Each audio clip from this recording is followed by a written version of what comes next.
เทียนทีละท่านทีละเล่มได้เลยนะครับพิธีกรอาจจะอยู่ทางลุ่มพอประหันนะครับขอบพระคุณครับ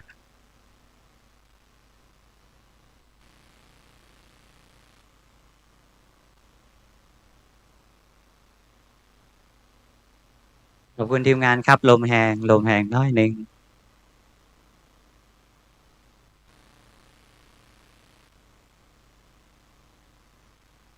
ตอนนี้นายกสมาคมนักข่าวรายการวิทยุกระจายเสียงนครลำปางท่านใหม่ต่อจากลุงโบนะครับนายกต้อยน้องต้อยนะครับคุณชยุตราแสนสุยะนะครับกำลังขึ้นไปเพื่อจุดเทียนบูชานะครับเดี๋ยวเมื่อคณะผู้บริหารลงมาทางลุ่มแล้วนะครับพิธีกรจะนำทุกท่านนะครับเข้าสู่วิธีการอื่นๆต่อไป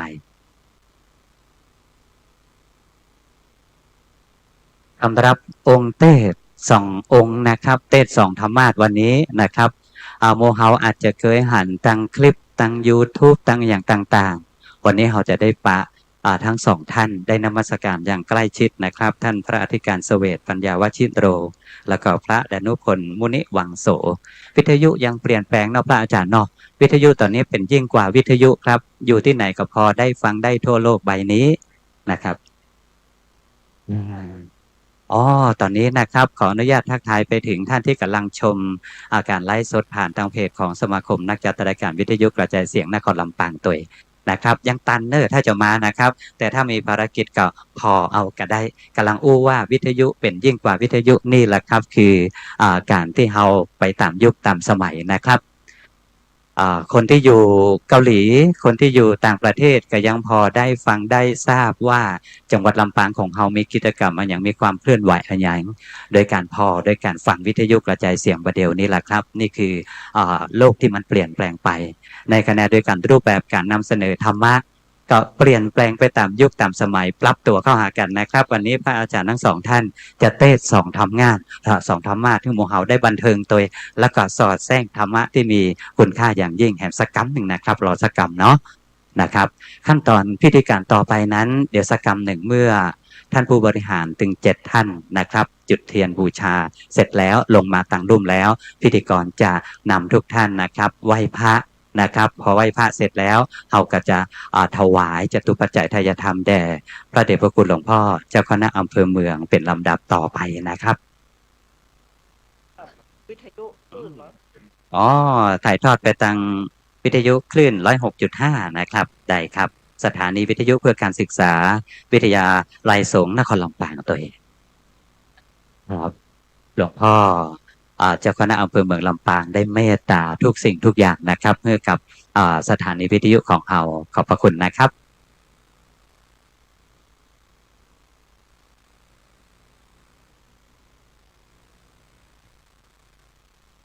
ครับทีมงานขอไม้แหมตัวหนึ่งเนาะตะกี้นี้ดรจิรศักดิ์นะครับขอบคุณครับเตรียมไม้ไว้แหมตัวหนึ่งขอบคุณครับ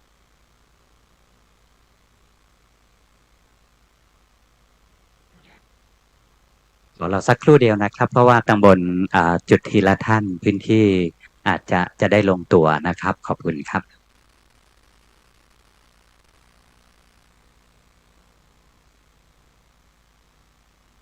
แม่กำลังมาถึงเจนเลยเนอร์เขากำลังจะเข้าพิธีครับแม่เก้าอี้ที่ไหนว่างนั่งได้เลยครับขอบคุณครับขอบคุณครับขอบพระคุณนะครับก็อาจจะเป็น FC ของดีเจแต่ละคนวิทยุแต่ละคลื่นแต่วันนี้เรามารวมกันนะครับเป็นสมาคมนักจัดรายการวิทยุกระจายเสียงนครลำปางวันนี้เรามากันแทบทุกคลื่นแล้วครับบางคลื่นก็อัดเทปละไว้นะครับบางคลื่นก็บริหารงานนะครับแบ่งกันมาเพราะว่าวิทยุนี่เราทำงานตลอดเวลาอยู่แล้วนะครับในส่วนของภาคราชการนั้นทางสำนักงานประชาสัมพันธ์จังหวัดลำปางโดยท่านประชาสัมพันธ์จังหวัดก็เป็นกำลังสำคัญเชื่อมโยงกับน้องๆวิทยุกระจายเสียงทุกคลื่นได้เป็นอย่างดียิ่งอยู่แล้วนะครับ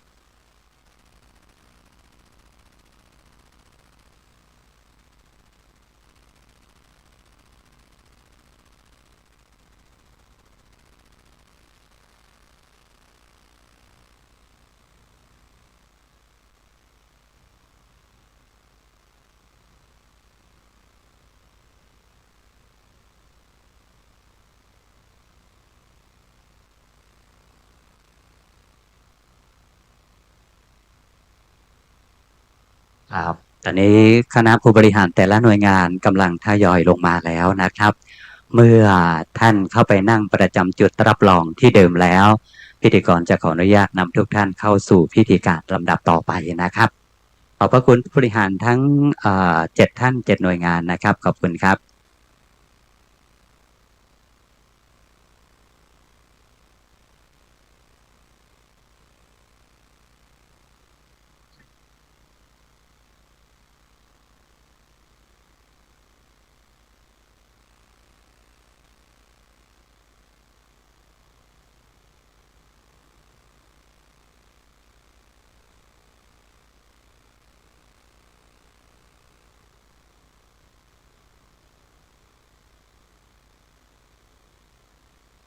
ขอบพระคุณคณะผู้บริหารทั้ง7 ท่าน 7 หน่วยงานนะครับขอบพระคุณครับ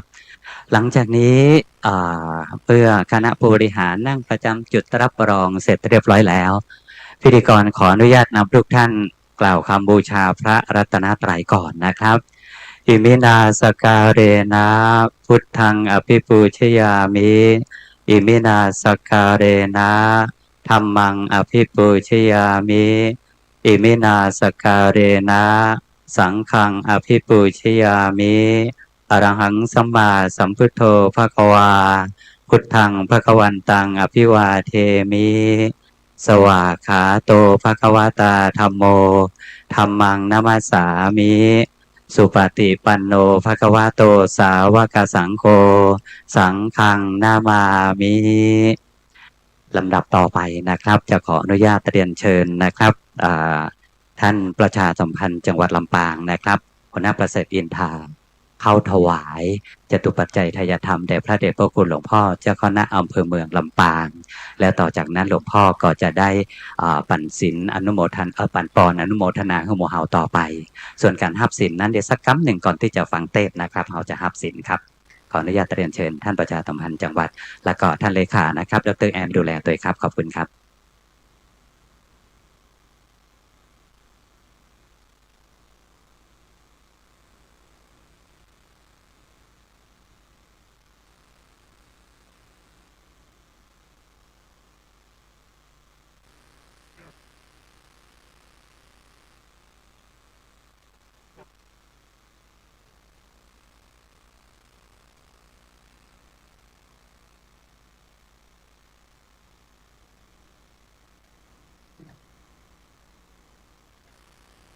หลังจากนี้พระเดชพระคุณหลวงพ่อเจ้าคณะอำเภอเมืองลำปางจะเมตตาธรรมอนุโมทนาครับขอบพระคุณครับ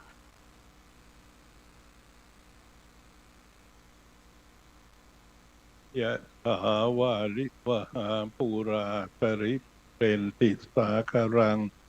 เอวะเมวะอิโตทินังเปตานังอุปกัปปติอิติตังปฏิตังตุมหังคิปะเมวัสมิจตุสัพเพปูเรนตุสังกปา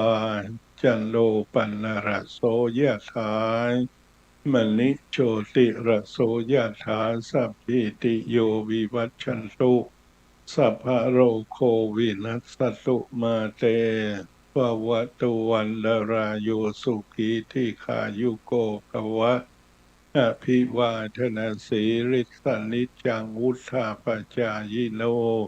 จัตตารโอธรรมาวัฏันติอายุวันโนสุขังพระลังสาธุกราบขอบพระคุณในเมตตาธรรมของพระเดชพระคุณหลวงพ่อเจ้าคณะอำเภอเมืองเป็นอย่างสูงนะครับขอบพระคุณครับ ตอนนี้ขอเวลาให้ญาติโยมได้นำดอกไม้ไปทำบุญน้อยหนึ่งและก็ขั้นตอนต่อไป ก่อนที่พิธีกรจะอาราธนาธรรมนั้นนะครับ จะได้เจอท่านอดีตนายกสมาคมนักจัดรายการวิทยุกระจายเสียงนครลำปางพันโทชูเกียรติมีโฉมลุงโบอยู่ทางใดจ้าลุงโบช่วยจุดเทียนส่องธรรมกั๊มหนึ่งนะครับและต่อจากนั้นเดี๋ยวอาจารย์วิเชียรจะอาราธนาธรรมทีมงานส่งเทียนชนวนแห่กำนอกพร้อมกับ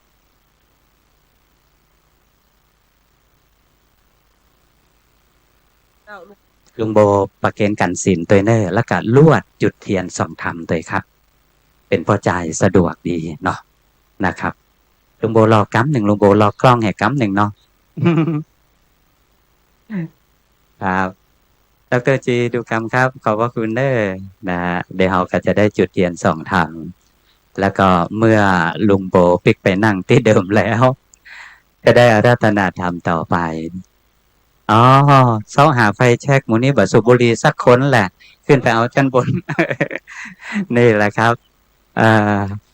าขอบคุณครับ เพราะว่ามูลนิคนรุ่นใหม่บัสูบบุหรีสักคน ขอบคุณครับ ขอบคุณทีมงาน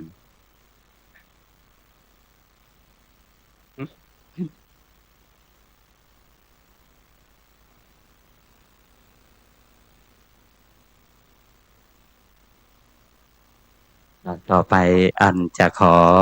นำทุกท่านนะครับอารัธนาธรรมเชิญทุกท่านประนมมือขึ้นนะครับอ๋อเดี๋ยวขออนุญาตครับยุงกับจุดเทียนนี่แหละขออนุญาตฮับศีลก่อนสุมาเตอร์นะครับสุมาเตอร์เฮาฮับศีลพร้อมกันนะครับมะยังพันเตวิสุงวิสุงตระคณาทายะติสลาเนนะสหปัญจศีลานิยาจามะทุติยัมปิมะยังพันเตวิสุงวิสุงตระคณาทายะติสลาเนนะสหปัญจศีลานิยาจามะตาติยัมปิมะยังพันเตวิสุงวิสุงตระคณาทายะติสรเนนะสหปัญจศีลานิยาจามะนะโมตัสสะภะคะวะโตอะระหะโตสัมมาสัมพุทธัสสะนะโมตัสสะภะคะวะโตอะระหะโตสัมมาสัมพุทธัสสะนะโมตัสสะภะคะวะโตอะระหะโตสัมมาสัมพุทธัสสะนะโมตัสสะภะคะวะโตอะระหะโตสัมมาสัมพุทธัสสะนะโมตัสสะภะคะวะโตอะระหะโตสัมมาสัมพุทธัสสะนะโมตัสสะภะคะวะโตอะระหะโตสัมมาสัมพุทธัสสะพุทธังสรณังคัจฉามิพุทธังสรณังคัจฉามิธัมมังสรณังคัจฉามิธัมมังสรณังคัจฉามิสังฆังสรณังคัจฉามิสังฆังสรณังคัจฉามิทุติยัมปิพุทธังสรณังคัจฉามิทุติยัมปิพุทธังสรณังคัจฉามิทุติยัมปิธัมมังสรณังคัจฉามิทุติยัมปิธัมมังสรณังคัจฉามิทุติยัมปิสังฆังสรณังคัจฉามิทุติยัมปิสังฆังสรณังคัจฉามิตติยัมปิพุทธังสรณังคัจฉามิตติยัมปิพุทธังสรณังคัจฉามิตติยัมปิธัมมังสรณังคัจฉามิตติยัมปิธัมมังสรณังคัจฉามิตติยัมปิสังฆังสรณังคัจฉามิตติยัมปิสังฆังสรณังคัจฉามิปานาติปาตาเวรมณีสิกขาปะทังสมาธิยามิปา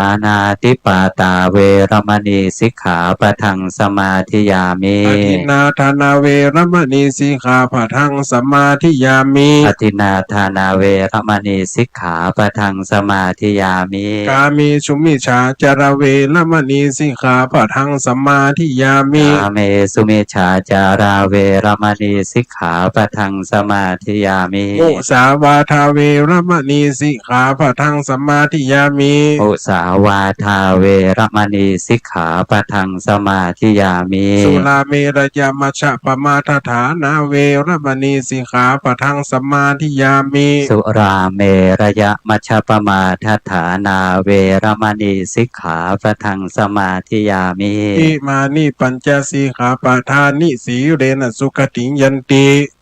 สีเลนะโภคสัมปทาสีเลนะนิพุทธิยันติตัสมาสีลังวิโสทะเยสาธุสาธุสาธุท่านผู้มีเกียรติครับลำดับต่อไปเฮาเตรียมฟังเทศสองธรรมาสขนาดยังมาได้เทศด้วยนะสิจะเริ่มไข้หัวกันแล้วนะครับ บรรยากาศเริ่มมาละพระอาจารย์สองท่านนะครับพระอธิการเสวตปัญญาวัชินโรและก็พระดนุพลมุนิวังโสนะครับจะได้เทศสองธรรมาสประมาจโรกาธิปติสหัมปติกัดอัญชลีอันทิวารังอาญาจทาสันตปาปราชกาชาติกาเตเสตุธรรมังอนุกรรมปิมังปะชังขอกราบอาราธนาครับนะโมตัสสะภะคะวะโตอะระหะโตสัมมาสัมพุทธัสสะนะโมตัสสะภะคะวะโตอะระหะโตสัมมาสัมพุทธัสสะนะโมตัสสะภะคะวะโตอะระหะโตสัมมาสัมพุทธัสสะ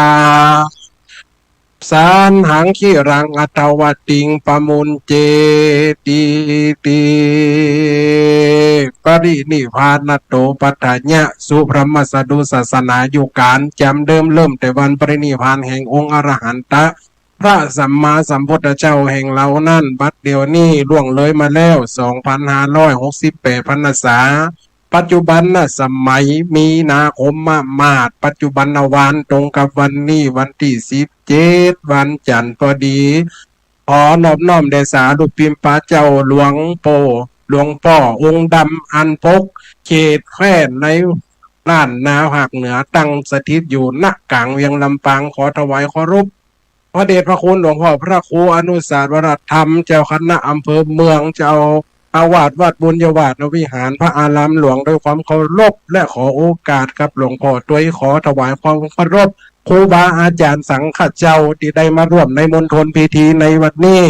เก่าผมอัตมาภาพพระอธิการเสวตปัญญาวชีโลหรือน้ำปากกาวาสเนการหลงวันนี้ได้มานั่งทำมาดคางอย่างไส้เป็นจักรวรรดิในการถามการตอบเนอะอีปออีแมดเนอะตะกี้ก็เข้ามาถามกันว่าตนใดตุปีเสน่ห์การหลงไปจี้หาตุปีจีติ๊กอันนี้มันใจทำงามที่นะพอหน้าอยู่หัวหมูเลี้ยงผีนี่เต็มใจเฮาแต่หางงามกะตุยสูงหรออันนี้ตุยต่ำนี่ตะมีคือปลายแต่ถ้าอีปอยแม่จำเสียงได้ตอนเข้ารายการวิทยุ106.50 เมกะเฮิรตซ์และถ่ายทำน่ะตอนนี้อีปอยแม่จะได้ยินก่อนเข้ารายการเนื้อหาสาระและกำนำของอาตมาภาพจะว่ามาปะกันแล้วพี่น้องทั้งหลายนี่มันขอติจำได้เสน่ห์การหลงมาปะกันแล้วพี่แก้วน้องแก้วคนฟังทั้งหลายบทข่าวธรรมะเอามาขยายเรื่องเราใดจักมาเหล่าโอ้เจิญยิงเจิญใจจู่คนจู่โพมีใจจื่นสู้รอฟังมาแล้วเน้อหนุ่มเท่าปั่นกลางไผลังบ่จังยังตัวหม่อนคา FM 106.50เปิดฟังล้อทาทุ่มหนึ่งไหลมาหยัดมิดเฮามาปะกันทุกวันอาทิตย์พี่น้องศรัทธาเนี่ยถ้าว่าได้ยินบทนี่คือเสียงอาตมาภาพเสียงจริงตัวจริงเนอะอีพ่ออีแม่เนอะตีนั่งนี่ก็เสียงจริงนี่คือเสียงอาตมาภาพเดี๋ยวได้ออกแนะนำตัวไปแล้วเนาะแถมตนหนึ่งขออาราธนาเนื้อทุกปีกับไม่หวานเลย นะโมตัสสะภะคะวะโตอะระหะโตสัมมาสัมพุทธัสสะนะโมตัสสะภะคะวะโตอะระหะโตสัมมาสัมพุทธัสสะนะโมตัสสะภะคะวะโตอะระหะโตสัมมาสัมพุทธัสสะสุดสุสังลัมภติปัญญังปะมันตุอิจักขาโนโอติยกมือ10 นิ้วตั้งกิ้วเกศาไวยพระพุทธพระติมาขององค์สมเด็จสัมมาสัมพุทธเจ้ารถสธรรมเจ้าพระสงฆ์องค์สังฆเจ้าโดยเฉพาะวันนี้ก็มีหลวงพ่อท่านพระครูอนุสาสวรธรรมเจ้าคณะอำเภอเมืองลำปางในฐานะตัดนี้พร้อมโดยพระสงฆ์องค์เจ้าเข้ามานั่งเป็นเป็นประธานข้าน้อยจริงขอกล่าวคำว่าไวสาปรมีเนอจากนั้นขอเจริญสุขเจริญสีเจริญมีเจริญไวเจริญจิตเจริญใจเจริญไปยังศรัทธาเอามือลงเถอะว่าจะไหวคือเปิดน้ำอยู่อาตมาว่าไหวกระจ่างเปิดอย่างตุปีเป็นอย่างอินโดเปิดเดี๋ยวเขาจะว่าแฮมสปะสเปดอยู่โลกพระบดอยู่โลกแม่นครับผมบัดเดียวนี่เขาเจริญพรกันแล้วอาตมาภาพนั่งธรรมาดฟังตั้งหัวมีน้ำมาพระดะนุพลมุนิวังโสเนี่ยสูงขาวโจ๊ะโอ้อยู่เนี่ยพอเตอร์นี่แน่เอาปัจจัยสายยาใหม่ลูกอันตั้งสปอร์ตรายการวิทยุอะไรอย่างก็นันนุพลแก้วเก๋แสนเสียงไอ้ลูกเสียงยังผ่องได้จะได้ยินกับวันเนี้ยเนาะครับอันวันนี้เป็นว่าเปิดขึ้นไปนี่ถ้าจะนี่อย่างแต่ว่าถ้าจะนี่ถ้าเจ้าก็ฮะนี่อย่างผมนั่งรถมาเนี่ยหัวอีแม่ยังหัวมาก่อนมาหันเสียไปนี่เลยถามเปิดกระโทรไปถามเปิดถ้าจะอ่านกันตั้งกลางกับผู้อยากไล่กับผู้ป่วยที่เตี้ยก็ยังไงมานี่หรอเปิดกระถามใครเป็นผู้อยากไล่ใครเป็นผู้ป่วยที่เตี้ย คุณนชนีกะหลงติดเตียงเด้อ เธอได้ดีเอาเร็วๆก่อน เป็นขั้นเป็นตอน วันนี้นะครับ ปุ่นเพื่อว่าผมอีเนาะ อาตมา นะวันนี้น้องมาน้องได้ก่อน โอ้หนวดทำโกนไอ้เก๋เฮ้ย ได้หยัง ตอกลุ้นปันนี่โดอย่างเหลมเมน โอ้บะมีบ่ได้ปุ่นว่า อันนี้เป็นน้องใครแฮะ ฮะ นี่มันเห็นน้องอันนี้เนาะ โอ้กับพอนานี่กับผม มันฟังนี่ตู้มาเจอันนี้สักคนนะนี่ นี่หยัง ฟังวิทยุต้องเกิดพอเตอถึงวันนี่คนฟังวิทยุ ฟังมั่มได้หันตา มัน ลูก ใจมีแฟนพันแท้ นี่หยังอ่ะ กับฟันปลอมตึ้งนี่ยังโผล่นี่ ธรรมดา เออ วันนี้แซมเจดีหนักเห็นนะมันหนักนี่ ดีเจดีเหมือนเขากูคนพี่ว่าทุกคน ตีเข้ากับเข้าอ่ะลูก เออ เปิด เนาะ ไปทำบุญอะไรหยังตุปีพอละทำบุญอะไรหยังน่ะ ขอเรียนเชิญเป็นเจ้าภาพทอดพระป่าสามัคคี ตุปีรุ่นทางอามเนาะ เออ ตุปีเป็นมาบ่ต้องพูด เพื่อสมาคมนักจัดรายการวิทยุกระจายเสียงนครลำปางที่อยู่และก็ยังจากไป ครับ ที่ยังอยู่แล้วก็ติดตาย โอ้ วิทยุเปิ่นมีมาสมัยไหนล่ะตุปีว่าทีวี แม่เนาะ มันนี่คือการสื่อสารโลก ครับ การสื่อสารคนเขาเป็นดังยังฟังคิดถามเขียนของเด็กคนที่เป็นกัน สมัยก่อนเป็นละออนได้หันก็ทีวี11ก็28แต่ก่อนที่ขนมปังแล้วเนี่ย ครับได้หันค่ะ เฮาบ่เคยเป็นจังซ้อยอดนะแต่เหมือนนะ โอ้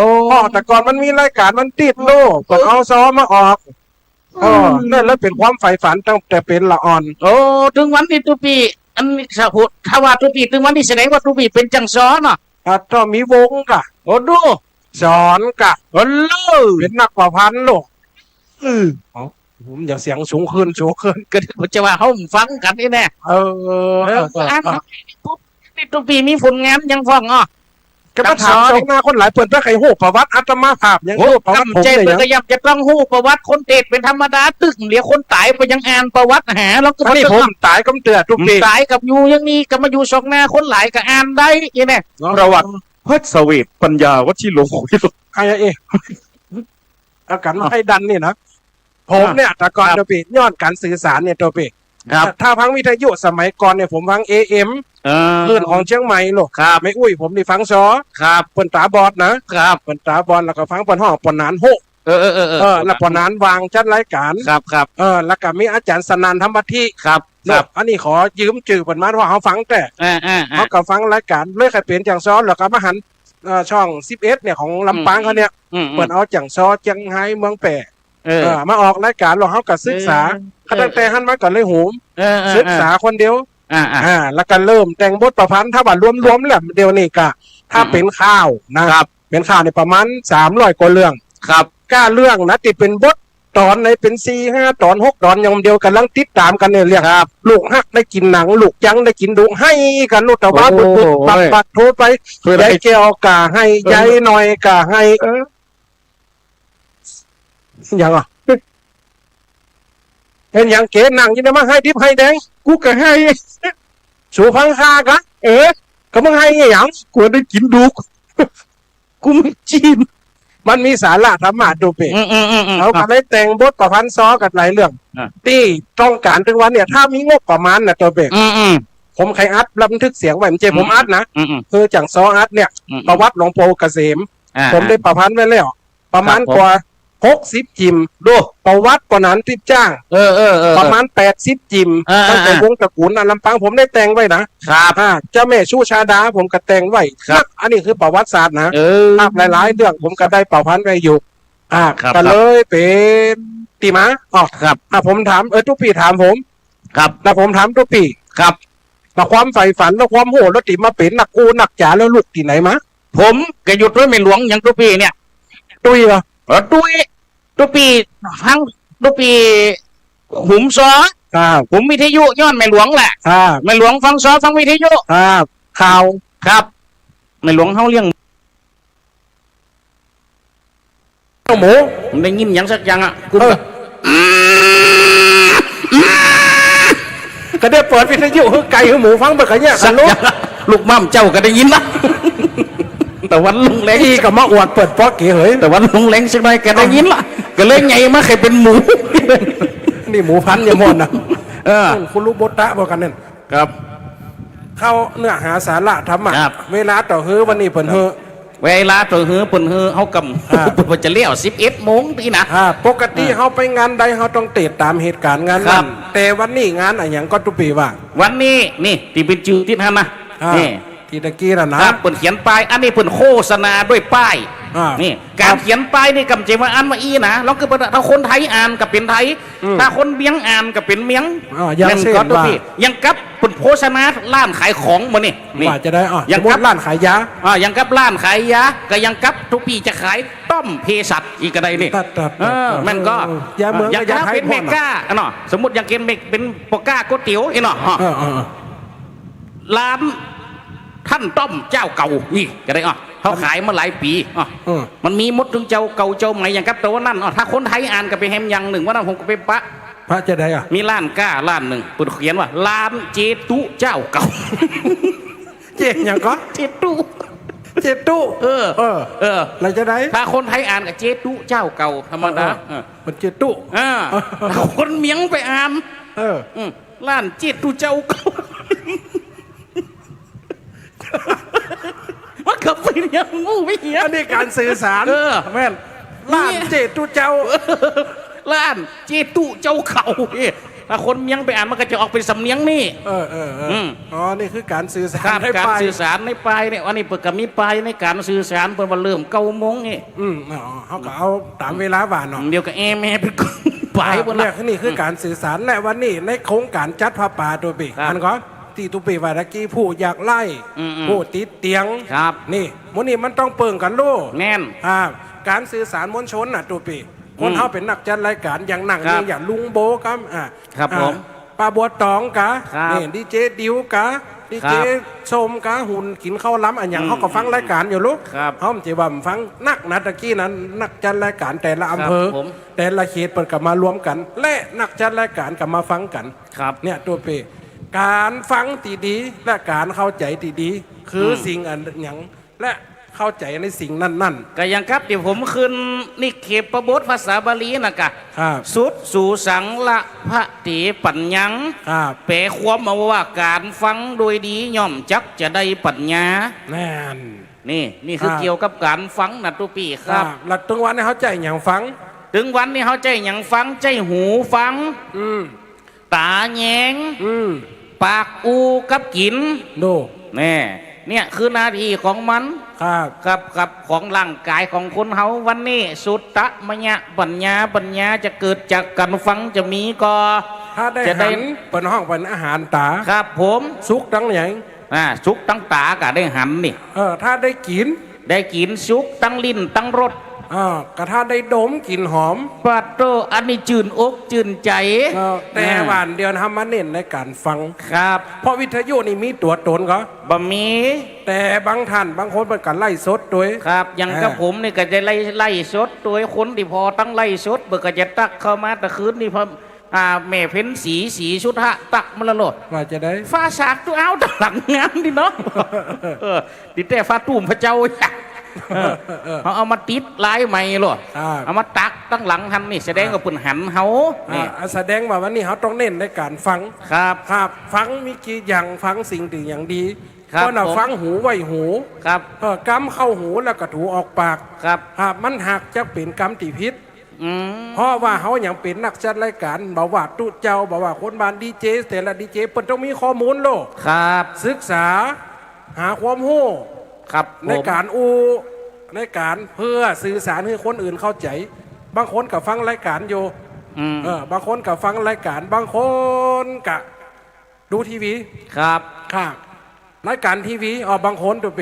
ถ้าว่าบางคนนี่จะบังคับกันฟังนี่ยากนะ แน่ แต่เวลาเปิดฟังเนี่ยจิตเขาจะติดลูกถ้าว่าอย่างปกติเขาไปงานศพ ครับผม มันเป็นการบังคับนะตัวเป แม่น ไปในความเป็นญาติ เป็นญาติ ไปในความจำใจ ครับผ ไป ม ในความเป็นเปื้อน ครับ ไปบางคนกันนั่งฟัง เวลาตุเจ้าติดกับฟัง แม่น ตุเจ้าสวดกับฟัง ครับ บางคนไปนั่งแล้ว แม่นเนาะมือไวอยู่หน้าเพชรตาอยู่งอนพูด นั่น ครับอู้กันตัวมันก็เป็นธรรมดาเพราะมันบางการเป็นการบังคับโด้วย ครับ แต่ว่าวิทยุเนี่ยเขาเปิดเพราะว่าหยัง เพราะว่าหยัง ตั้งใจจะฟังลูกโอ้วันนี้เจดิวจะเข้ารายการละ10 โมงถึงเที่ยง แม่นครับผม วันนี้ลุงโบจะเข้ารายการละเนี่ย ครับผม ป้าบดจะเข้ารายการละ ครับ ทานจะมดก็ต้องซ่อหามา อืมฮึ นี่จะดับก็ต้องมีไฟสำรอง ครับ ซ่อหามาเพราะเปิ่นฟังเพื่อเกิด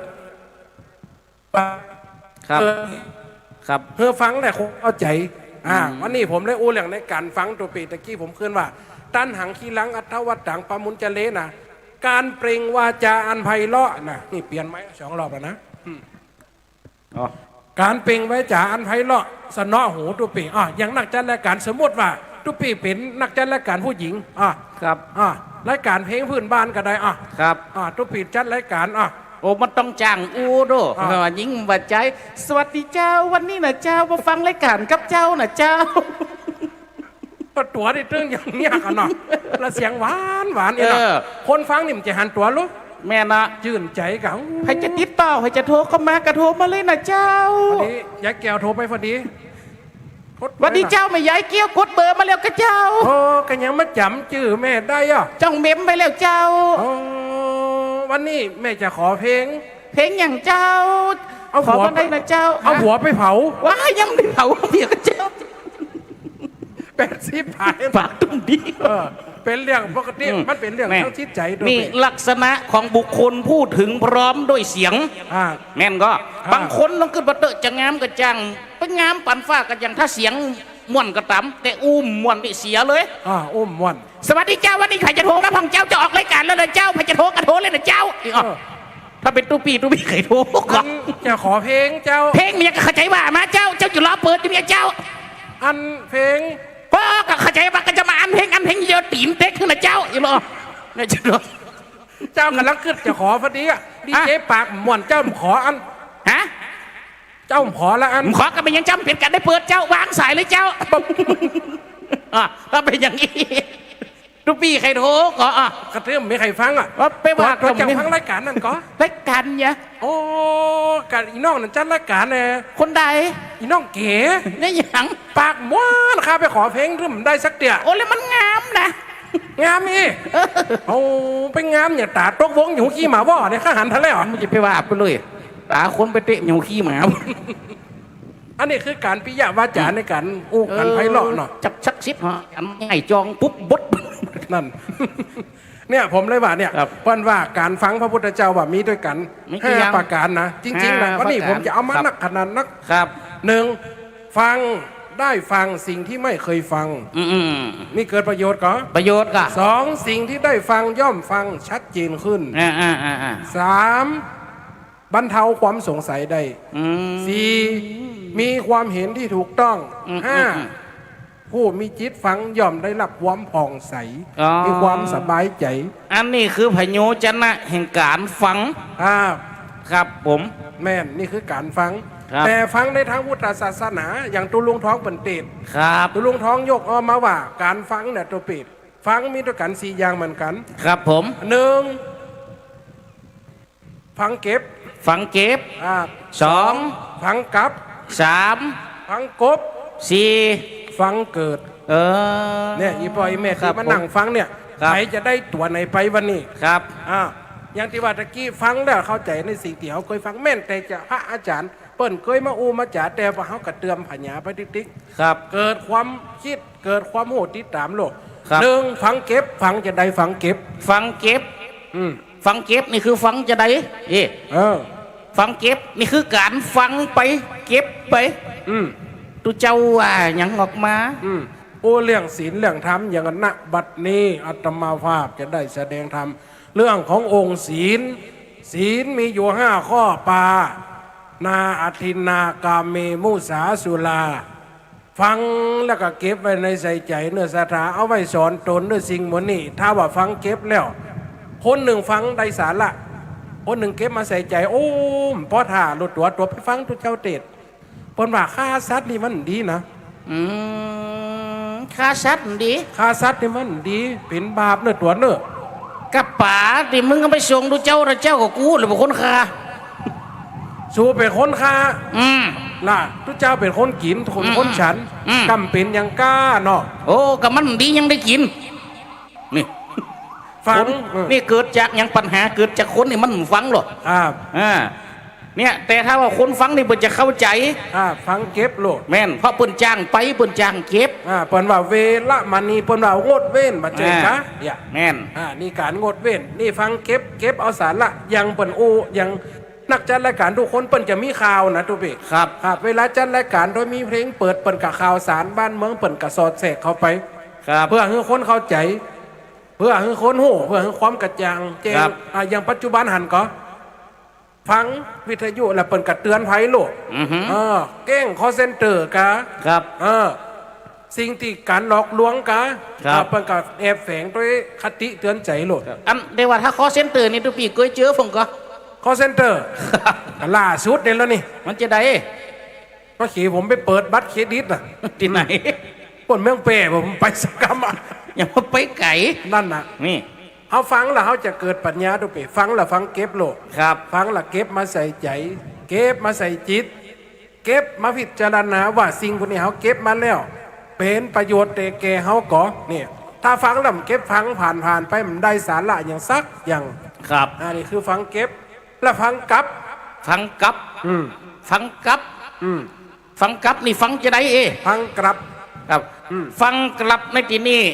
คือได้ยินอย่างหนึ่ง ปีนเอาไปเห็นอย่างหนึ่ง อ่า เพราะว่าบ่เข้าใจในการฟังอย่างแท้จริง อ่า จิตใจบ่ได้ยึดติดในการฟังล้วนเละหวนแพ้ไปตามสถานการณ์สันเตียนั่งฟังจะดีเพิ่นมาห้องตั้งหลัง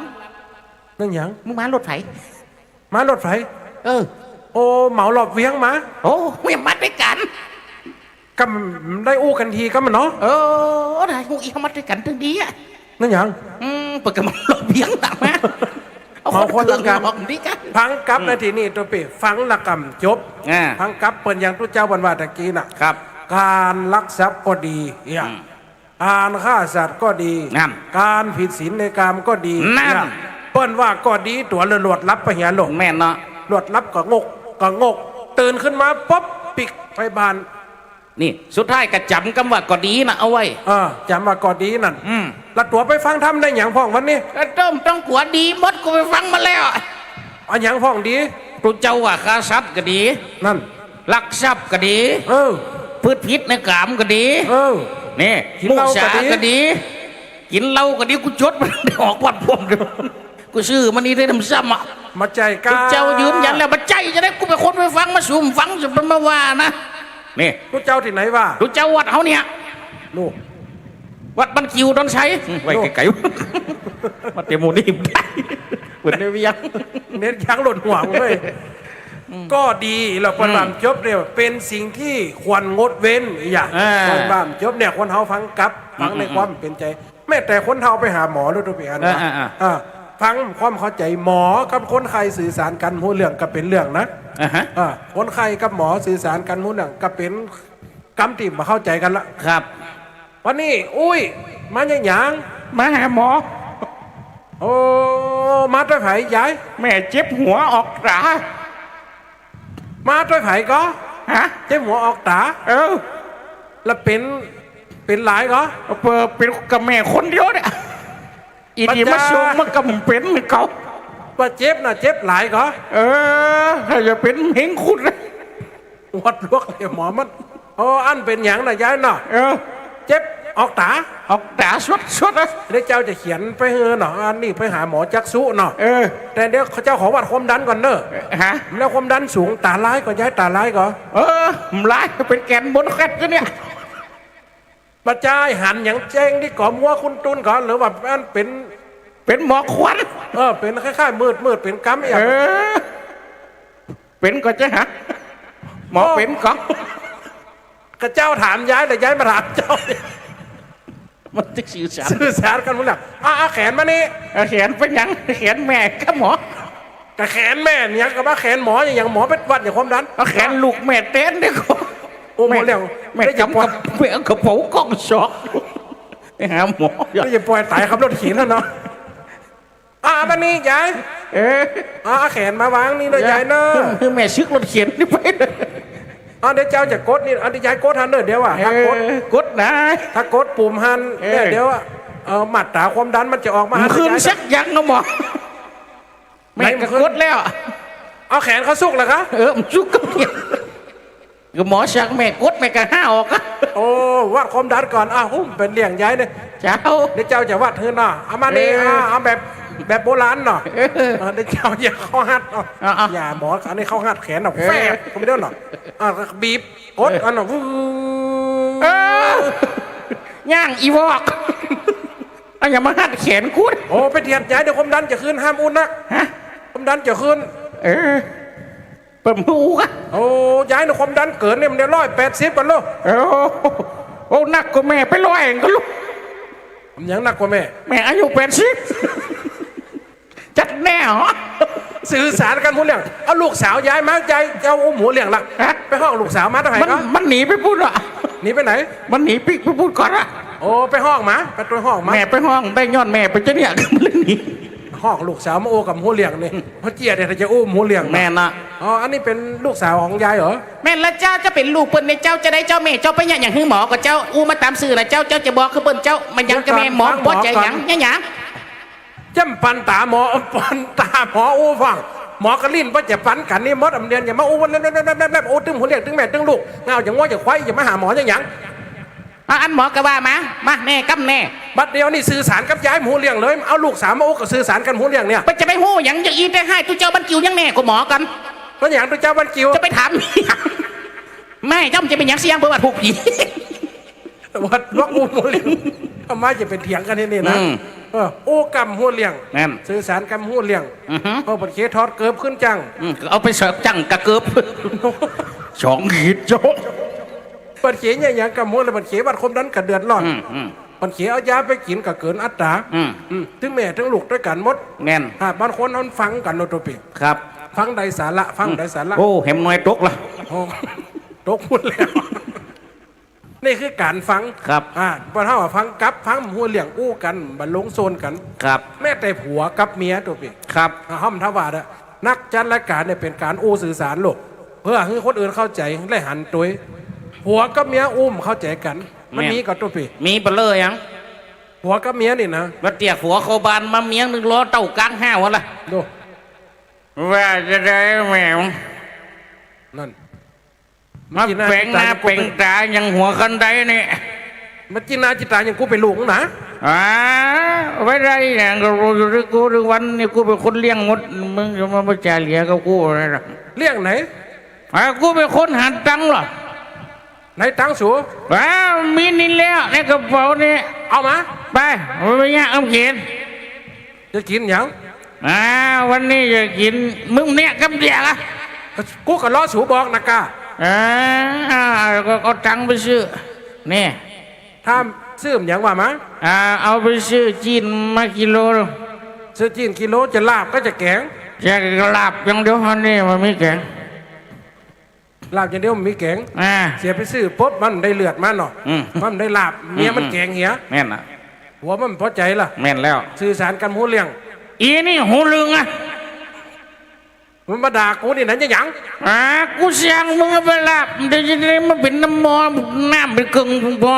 มันก็ผีเดียวกันนะกะ ผีเดียวกันไหนที่กูเสียงทำอย่างมึงไปเนี่ยทำอย่างนะ เขาเพิ่งสั่งหยังอ่ะ กูเสียงหลับ มันมีเลือด มา กูก็เลยแกง ก็มึงก็ยังหลับแล้วก็แข็งกันได้เลยกูก็จะกิน ที่ลาบควายนะก็ต้องลาบอีสานก็ได้ยังนะ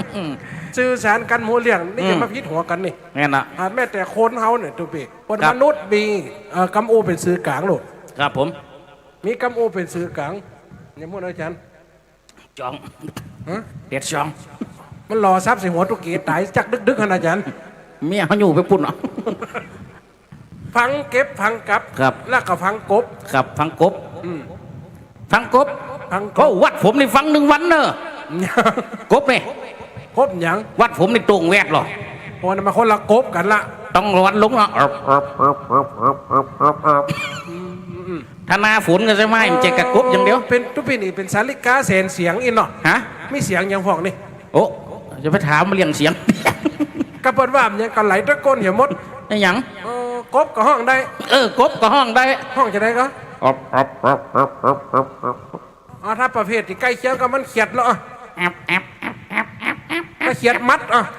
ปัดโทห้องตัวเต็มตัวให้กัน ยัด ด้วย หน้ามายัดเป็นพวกยัดโยงเอามันห้องกันจะได้ หมูนี่มันต้องกลัว เป็นอย่าง อัดใส่ขมิ้นอย่างมด อ๋ออึงห้องจะได้อ่ะ อึงธนาฝนบนโลกมาตึงเอาแล้วหรอ ดูนากระหม่อมเนาะ อย่าไปกูไปเฟียดกับพี่กับป่วย เป็นว่าได้ครับโคยนะเก๋เนาะเป็นว่าเงี้ยเสียงได้ โคตรมันน่าแฮมน้อย นั่นหยัง มันเกิกเสาเลยคุณเลี้ยวมึงมา อันนี้คือเวลาฟังกบคนละกบกันโอเคฟังกรบกบก็คือฟังแล้วก็ถมไว้ ครับ มันยังกระจ่างเท่าตัวปีคุดดูปัญถามกินน้ำนี่ละถ้าตัวปีคุด ลูกเลี้ย จะ ง เอาอันใดอันหนึ่งในดินพอหรอ ไปละ อย่ามาลึกขนาดเกณฑ์รูปๆลับ มันไม่ใช่โดดกุ้มยังโกนกระโดดกุ้มวะนั่น ๆ ล้ม ถ้าสม ตั้ ม ง ติ เพิ่ ว่าน เดี๋ยวถ้าสมมติตัวปีคุดจะเอาวัตถุหนึ่งแล้วตัวปีจะปิดไว้อย่างคุดขาเอาตัวปีถมก่อ ครั น บถม คุดขิงแล้วถมก่อน ถม คุดเอาขี้เห่อะเขาไปฝังลุง ถมขุดจิกกุงกับตึงถม ทำถมได้ นี่ยังอ่ะ สมัยเดิมก่อนมีปลอกออกคนหนึ่ง มันจะได้ ไปเป็นคนอำเภอเถินมัน มันจะได้ มันอยู่บ้าน มันมีคนเถินหนักนะ ไปส่งเขาวัดโลด ครับ โอ้โตไผ่หูมาขุดจิกกุงถมดีกะ ปะโตเกมาปกกระเด็กใส่อ่ะ มันจะได้อ่ะ ผู้ใดมาขุดลุ่มไว้นี่ ฟันน้อยไอ้หัว เป็นสำเนียงวันละสิ่งมันเนี่ยตัวเป๋ฟังแล้วถ้าว่ากลบกบก็คือพิษไว้ ครับ ฟังเพลงฟังอย่างมีอารมณ์สุนทรีอย่างกระเปิดเลย ครับ ฟังธรรมะกับได้สาระอย่างสักอย่างฟังหลักกับฟังผ่านไปเหี้ย ครับ ฟังคือหน้าที่ฟังเมื่อได้ฟังอีโลก ครับ ฟังได้อย่างสักอย่างฟังหลักกลบไปเหี้ย ครับ ธรรมะก็เหมือนกันตัวเป๋อันก็ ครับผม ธรรมะฟังแล้วถ้าเอามาคิดมาวิเคราะห์กบไว้ถมไว้สิ่งนั้นจะบังเกิดก็ มันกำบังเกิด ครับบังเกิดอย่างสักอย่าง ครับผม กลบไว้ก็คือฝังไว้ในดินนั่นเนี่ย นี่ ครับผม ฟังแล้วกำได้อย่างสักอย่าง ครับผม ฟังแล้วฟังเกิดอันที่สี่ อันที่สี่นี่อันสุดท้ายนี่ฟังเกิด ครับ เป็นฟังที่ดีกว่าหมูเฮกะเด็ ฟังแล้วก็เกิดอย่าง ก็เกิดซึ่งปัญญา ปัญญานะครับ ปัญญานังรัตนัง ครับ ปัญญาเหมือนดวงแก้ว ปัญญาเหมือนแสงสว่างมีตัวปีการฟังการศึกษาการอันยังกระจ่างในพุทธศาสนาพระว่า สุจิปุลิ ครับผ นี่ ม คือหัวใจนักปราชญ์โลก ครับ สุแปลว่าหยัง สู้แปลว่าฟัง จิ คิด ปุ ถาม ลิ เขียน นั่น ครับ แสดงว่าโมนี่เป็นถ้อย ครับ เป็ ผ น ม เหตุให้เกิดความเกิดก่อเกิดปัญญา ครับ ฟังสิ่งที่นี้กับว่า ฟังใดกับใดฟังเหมือนกันก่อน ฟังใด ครับ กับใดฟัง ครับ อันนี้เกิดจากการฟังคือตีเดียวกัน มันจะได้ แม่แต่การฟังก็ว่าฟังใดคือฟังและใดประโยชน์ ฟังและใดประโยชน์จะนะครับ ฟังและใดหยังสติและปัญญา ครับ คือเกิดหยังความระลึกใดสัมปะชัญญะคือความโมตัว ครับ คือหูซึกกัวหูซึกเก่งครับ อันนี้คือฟังใด ฟังใด ครับ ก็คืออู ครับ กำป้อหวาน อือหือ อูกำป้อฮาว อือหือ แต่ว่าฟังใด ครับ เปิดเพลงสตริงก็ฟังใด ครับ เพลงลูกทุ่งก็ฟังใด ครับ บักคาดข้าน บักคัด บักต่อ บักคัด ต้าน ครับผม เปิดอูธรรมะก็ฟังใด ครับ แต่ถ้าว่าใดฟังรู้ ได้ฟัง อ่า ก็คืออย่างการได้มายังเฮาเนี่ยกะ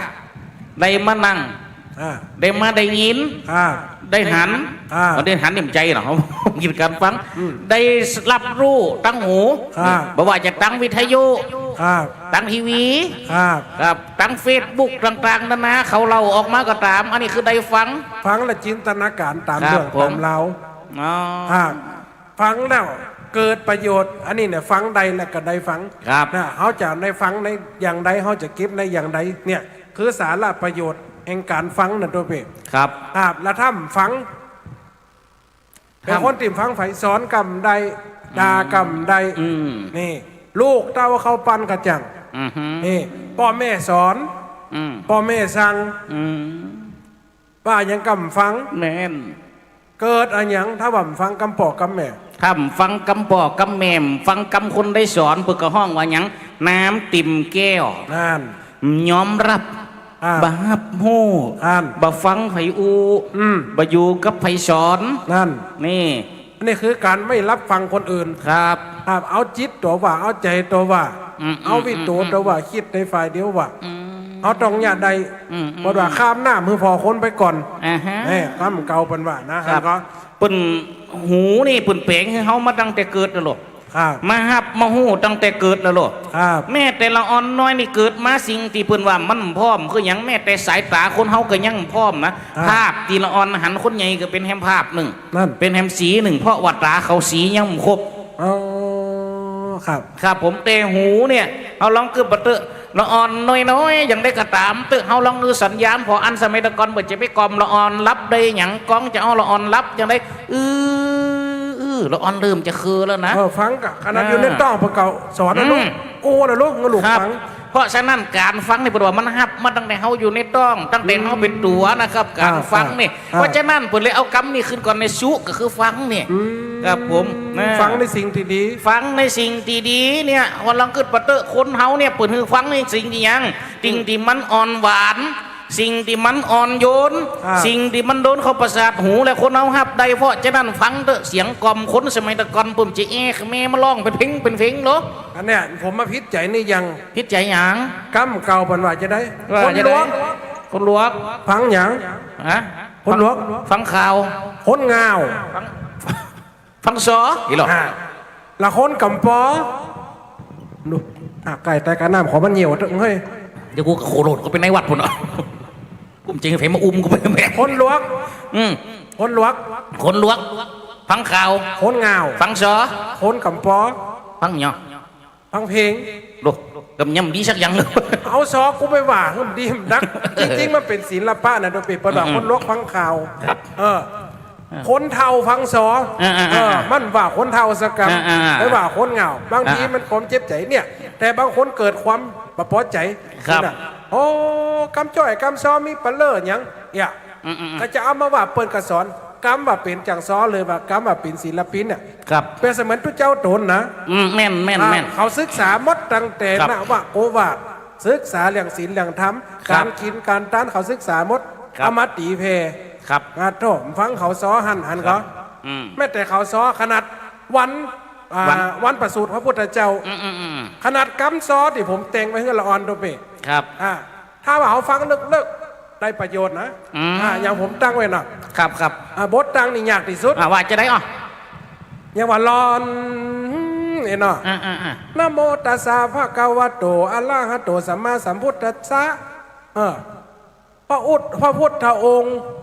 ทรงค้นมรรคะตัดสรู้ธรรมนำมาขยายโอ้นี่แค่รอนหนึ่ง นี่แค่นี้นะตอนนี้ นี่แค่ นะ ตั้งหลอดนะ น้อมไว้ อ อิติปิโสภะคะวะอะระหังสัมมาสัมพุทธัสสะวิชาจรณะสัมปันโนปันนะสุขโตโลกวิโท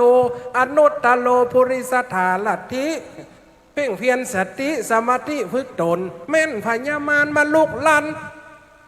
ตืบยนต์พระพุทธองค์ยังซับสนหือป้ายแปรนี่ปีนหือพญามารนี่หันก็กำซ้อมเจ๋งนี่คือศิลปะฟังดักคนเท่าว่าโอ้เก่ง เลย อย่างนายยันจนเกิง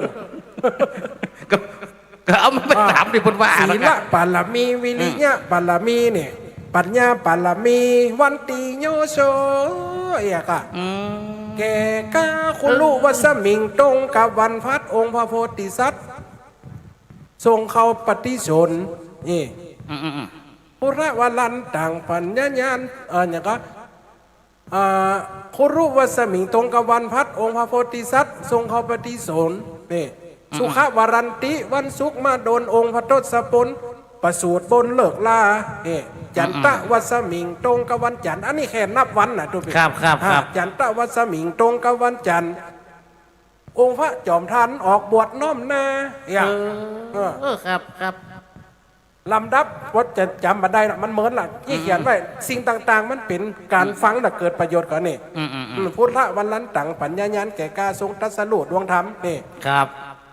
สุขะวันลันติตรงกับวันสุขนั้นเล่านี่องค์พระพุทธเจ้าทรงเทศนาเนี่ยหลายๆอย่างเป็นกรรมธรรมกรรมศึกษา ติด ฟัง คน แล้วเกิด ครับคนที่ได้ชื่อว่าเป็นศิลปินเป็นผู้ก้อนใกล้ออกมา อ่า เนี่ยเพราะว่าเปิ่นศึกษาหรอ อ่า มาเพียมฮือได้วิทย์มาแล้วก็เพิ่มฮือได้จวนหลัง อ่า เพราะว่าสิ่งเหล่านี้มันเป็นสิ่งที่มันผูกพันที่มันจะสื่อสารกันได้ด้วยการฟังเหมือนกันล่อ แต่นักสื่อสารทุกอย่าง ครับ ทุกวันเนี่ยเปิ่นมีเพลง ครับ มีกำโอเป็นการสื่อกลางการแนะนำเลยว่าจักเข้าในเครือข่ายยังเปิ่นก็เอามาโอตามเทศกาลเนาะตามเทศกาลเพื่อให้ความเข้าใจ เพราะให้เกิดความลื่นเริงบันเทิงใจเนี่ยตัวปีการฟังเนี่ยนักอ่านนักเขียนนักเสียนนักบู้จะเอาบทบู้หรือจะสู้แบบไหนนี่นักวิทยาศาสตร์สู้กำลังภายในเนี่ยจะเอามวยไทยก็ว่าฝรั่งเศสเนี่ยมันก็ว่าได้หมดกรรมบนเนี่ยกรรมบนเนี่ยมันเป็นกรรมอธิบายหรือการชักชวนในการฟัง เพราะประสาทการสัมผัสหูได้หูเนี่ยมันจะเกิดขึ้นอยู่ในวิญญาณของคนเฮาหรอแน่แม่นก็ ละอ่อนได้ยินกำกล่อมพ่อกล่อมแม่ ตัวเป็นร้องกล่อมมือฟังละ แค่นี้พอเราคือพอละอ่อนก็เริ่มเคอแล้วนะนี่แม่นก็เริ่มเคอเริ่มดักเริ่มย่างเริ่มฟังผมก็นึกว่าสิ่งมูนี่มันมีละอ่อนมันหูสมัยตะก่อนผมเคยละอ่อนเปิดไปเลี้ยงได้ผมหรอผมกำจางได้เอามานั่งตักขี่รถด้วยกันก็เลยร้องว่ากำนี่พอปรากฏว่าละอ่อนมันรับได้นี่แสดงว่าสัมผัสคนเอาหูนี่ถ้าว่าสัมผัสหูในแหมอารมณ์หนึ่งเบียบกับที่เปิ่นมาบอกขจายหนีบัดเดี๋ยวนี้ขจายเร็วๆตัวไผ่ตัวมันถ้าว่าเหตุการณ์อย่างกระจ่างอย่างกับที่ผมไปเจอมานี่ครับมันจะได้อย่างเช่นเปิ่นนิมนต์ประเทศครับ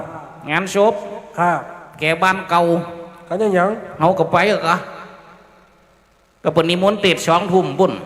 6 โมงไปเฮาไปถึงหันเจ้าภาพก็มาตอนรับปูกันเป็นยะเป็นยังเพียใกล้จะถึง2 ทุ่มแขกก็เริ่มมาแล้วเฮาก็บอกเจ้าภาพอันน้อยไปตอนรับแขกก็เตอะกะเป็นเนี้ยได้ตู้ขอตัวเข้าห้องน้ำกำแกก็บอกบ้านผมห้องน้ำอยู่หลังบ้านพุ่นตู้ว่ะเดี๋ยวไปเตอะลัดไปเตอะว่ะโอ้เป็นเนี้ยเดี๋ยวผมจะลัดไปแต่บ้านนี้ห้ามยังหนึ่งนะตู้ว่ะห้ามยังห้ามตู้เจ้าเข้าปืนเหียนดูโอ้แล้วเขาก็จำคือเข้าปืนเหียนไปเลยเตี๋ยวออมไปเลยตู้ว่ะไปตั้งได้ตังทุกเข้านั่นเตอะว่ะเป็นบ้านมันนอกลูกมีทุกเข้าเขาก็เตี๋ยวออมไปตั้งทุกเข้านะคะเจ้าเพียไปถึงตั้งตูเข้าหันไปถึงย่ำตันไปถึงทุกเข้าเพียไม่ยิงกันคนเปิดหน้าต่างมาตุ๊กไปยังไงเดี๋ยวพอพันไผ่มาห้องเลยกูนี่ยังไปหันนะนี่ยังหมาเกิดลูกพุ่งทุกเข้าหันปาดทุกมาแงบน้องกูก็จะมือยังกันไปอันหนียังกันขาดทุนน่ะเนาะกำลังจะไปคลองน้ำไปดังใดไม่ออกสั่งเขาออมไปดังก้นตุ๊ไปดังเขียงสักผ้าพุ่นว่ะบ้านผลหับจางสักผ้าเขียงสักผ้าเตียงถึบมาเอากระเตียวไปตรงนั้นเถียไปนั่งปุ่นเซมผามแม่ครัวแล้วกระโดดเซมบานนี่ผมไปติดมันเหียอยากขันเลาะไปตั้งฝาแม่ครัวมูแม่ครัวมันหูจักเขาเอิญว่าเล่นแล้วตู้มาอย่างนี้ซ้อหาของกินของตานกาเกิดในใจอีวอกของกินของตานมันกับผีมันก็ซ้อหากูมาดูเจ้าจะไปเข้าห้องน้ำเนี่ยตู้เตียวตรงไปเห็นหน่อยก็จะปุ๊บห้องน้ำนี่หรอจะเป็นเหี่ยวเป็นตุกเป็นอย่างนั้นเองก็นั่นไหนฮะชีวิตตุเจ้าอย่างใดไปย่ำตั้งถึงห้องน้ำเตี่ยไปได้เข้าเตี่ยหิมหิบน่ะมีคนเข้าหันเขาจะได้ร้องเพลงอยู่หันละโอ้น้ำมันบักแตงโมกับมันร้องเพลงหันตายเหมือนกันสมกันสากันนั่นนะกะมันยังมาเนี่ยจะนี่กะยืนรอแต่มันร้องเพลงจบเพลงหนึ่งไงเปิดดูออกห้องน้ำมาปะเสียงเฮาอยู่หน้าห้องน้ำมันฟังดูมันอย่างนี้กูมาเข้าห้องน้ำมากระบะเนี่ยเหี่ยวก็ขี้อันตุกระล้อผมจัดเบิร์นนะกะวะก็ตั้งแต่มึงคืนแตงโมบอกกับบ่เฮ้ยยังไงกูหิว5 แข้ง5 ขาอย่างนี้มึงบอกแข่งกูไปจีหิดแตกแตนนี่อีกอ่ะเขาก็เลยว่าเล่นมันมึงนี่กับอารมณ์ดีเนาะขนาดเขาสวมงานศพมึงยังร้องเพลงนี่ก็มันก็เลยบอกเขาใจอย่างนะครับทุกปีเขาสวมบานป่วยนี่ทำร้องเพลงจะได้มันจะได้มันต้องร้องเพลงกูคนกันแน่นอนเจียเขาไปพัดเตะสวมจะมีก่อนแบบมันหลอกได้เอาเพลงเลยเป็นก่อนทุกปีเป็นตัวเจ้าไปร้องเพลงจะได้กันนั่นนะกันเขาก็มาเกิดกูจะร้องเพลงยังกับกูจบป.6กับบวชเลยแล้วก็รุ่นผมนี่15 คนนะทุกปีจบป.6เนี่ยงานมันเด็กครูไหลขึ้นเวทีมดคือร้องคนละ1 เพลง15 คนกับ15 เพลงผมนี่เลขที่5ตัวปีก็ได้ร้องเหมือนกันแม่นก็มันจะร้องก่อนผม4 เพลงแล้วกึดในใจแล้วกูจะเอาเพลง100 กระทงมาเฮ้ยร้องเพลงกำจังหรอเสียถึงเวลามันแล้วมดครูเอาไม้ไปจ่อปากเลขที่13เลขที่15บุญมาแล้วเฮาเลขที่5 เสียงไป10เพลงแล้วเพลงจ้างกระตึ้งเหลี่ยมมีสักเพลงหรอ มันลองจะได้เพลงจ้าก ระจ้างดูเคยหันจ้างหรือเปล่าหรอ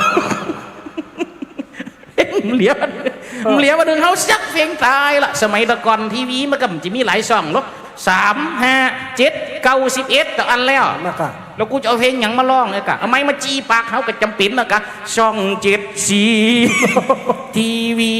เพื่อคุณบอกอะแล้วเอาไป1เพลงนะมึงเหี้ยกะ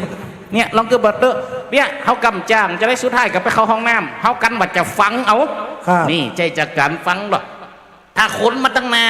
ใกล้จะเข้าถึงประตูห้องน้ำเขาจะส่งเสียงลุกในห้องน้ำนี่ไปคือเขายุดต้องได้ร้องเพลงเขาเกิดในใจแล้ว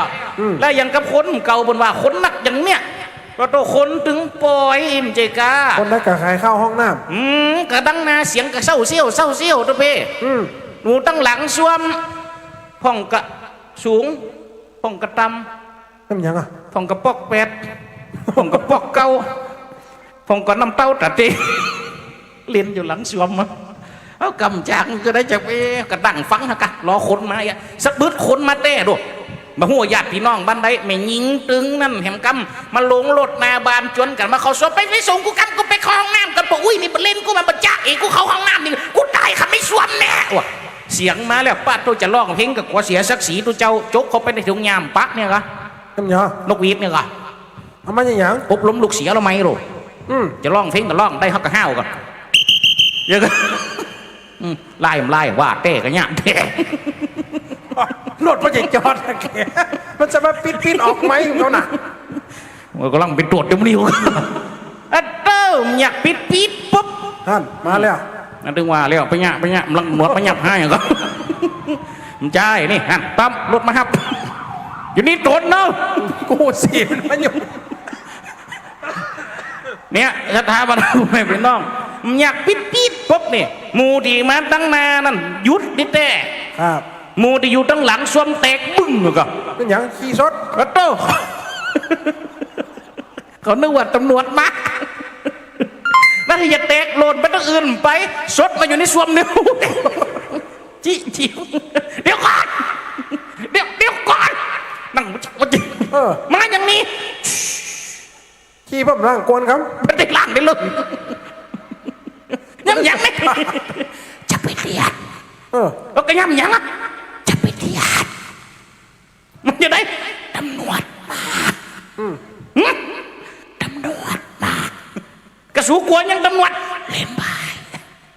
ช่วยให้โลกไป แล้วมาหูเลยจะได้ตำรวจมากมันเงามันเป่านกหวีดเนี่ยก่อน มันเงาปอนกวีด มันนึกว่าตำรวจเป่านกหวีดแล้วมันไล่ โหดน้อยไปเอง ตำรวจนกหวีดยังเฮ้ยกูเนี่ยจอกนะเนี่ยเราเกิดมาคนเฮาเวลาทำมาได้หูได้ยินเสียงอีมันนะมันก็จะฟังมันก็จะตกใจอันนี้คือเสียงแห่งการตื่นเต้น ครับ ครับ เตือนภัยเตือนสติทุกอย่างโลก เสียงแห่งความสงบก็ยังกับเสียงตุดเจ้าเขานี่ มันจะได้อะ ลูกม่ำเจ้าตีละครั้งเป่ง มากระหอนเป้ง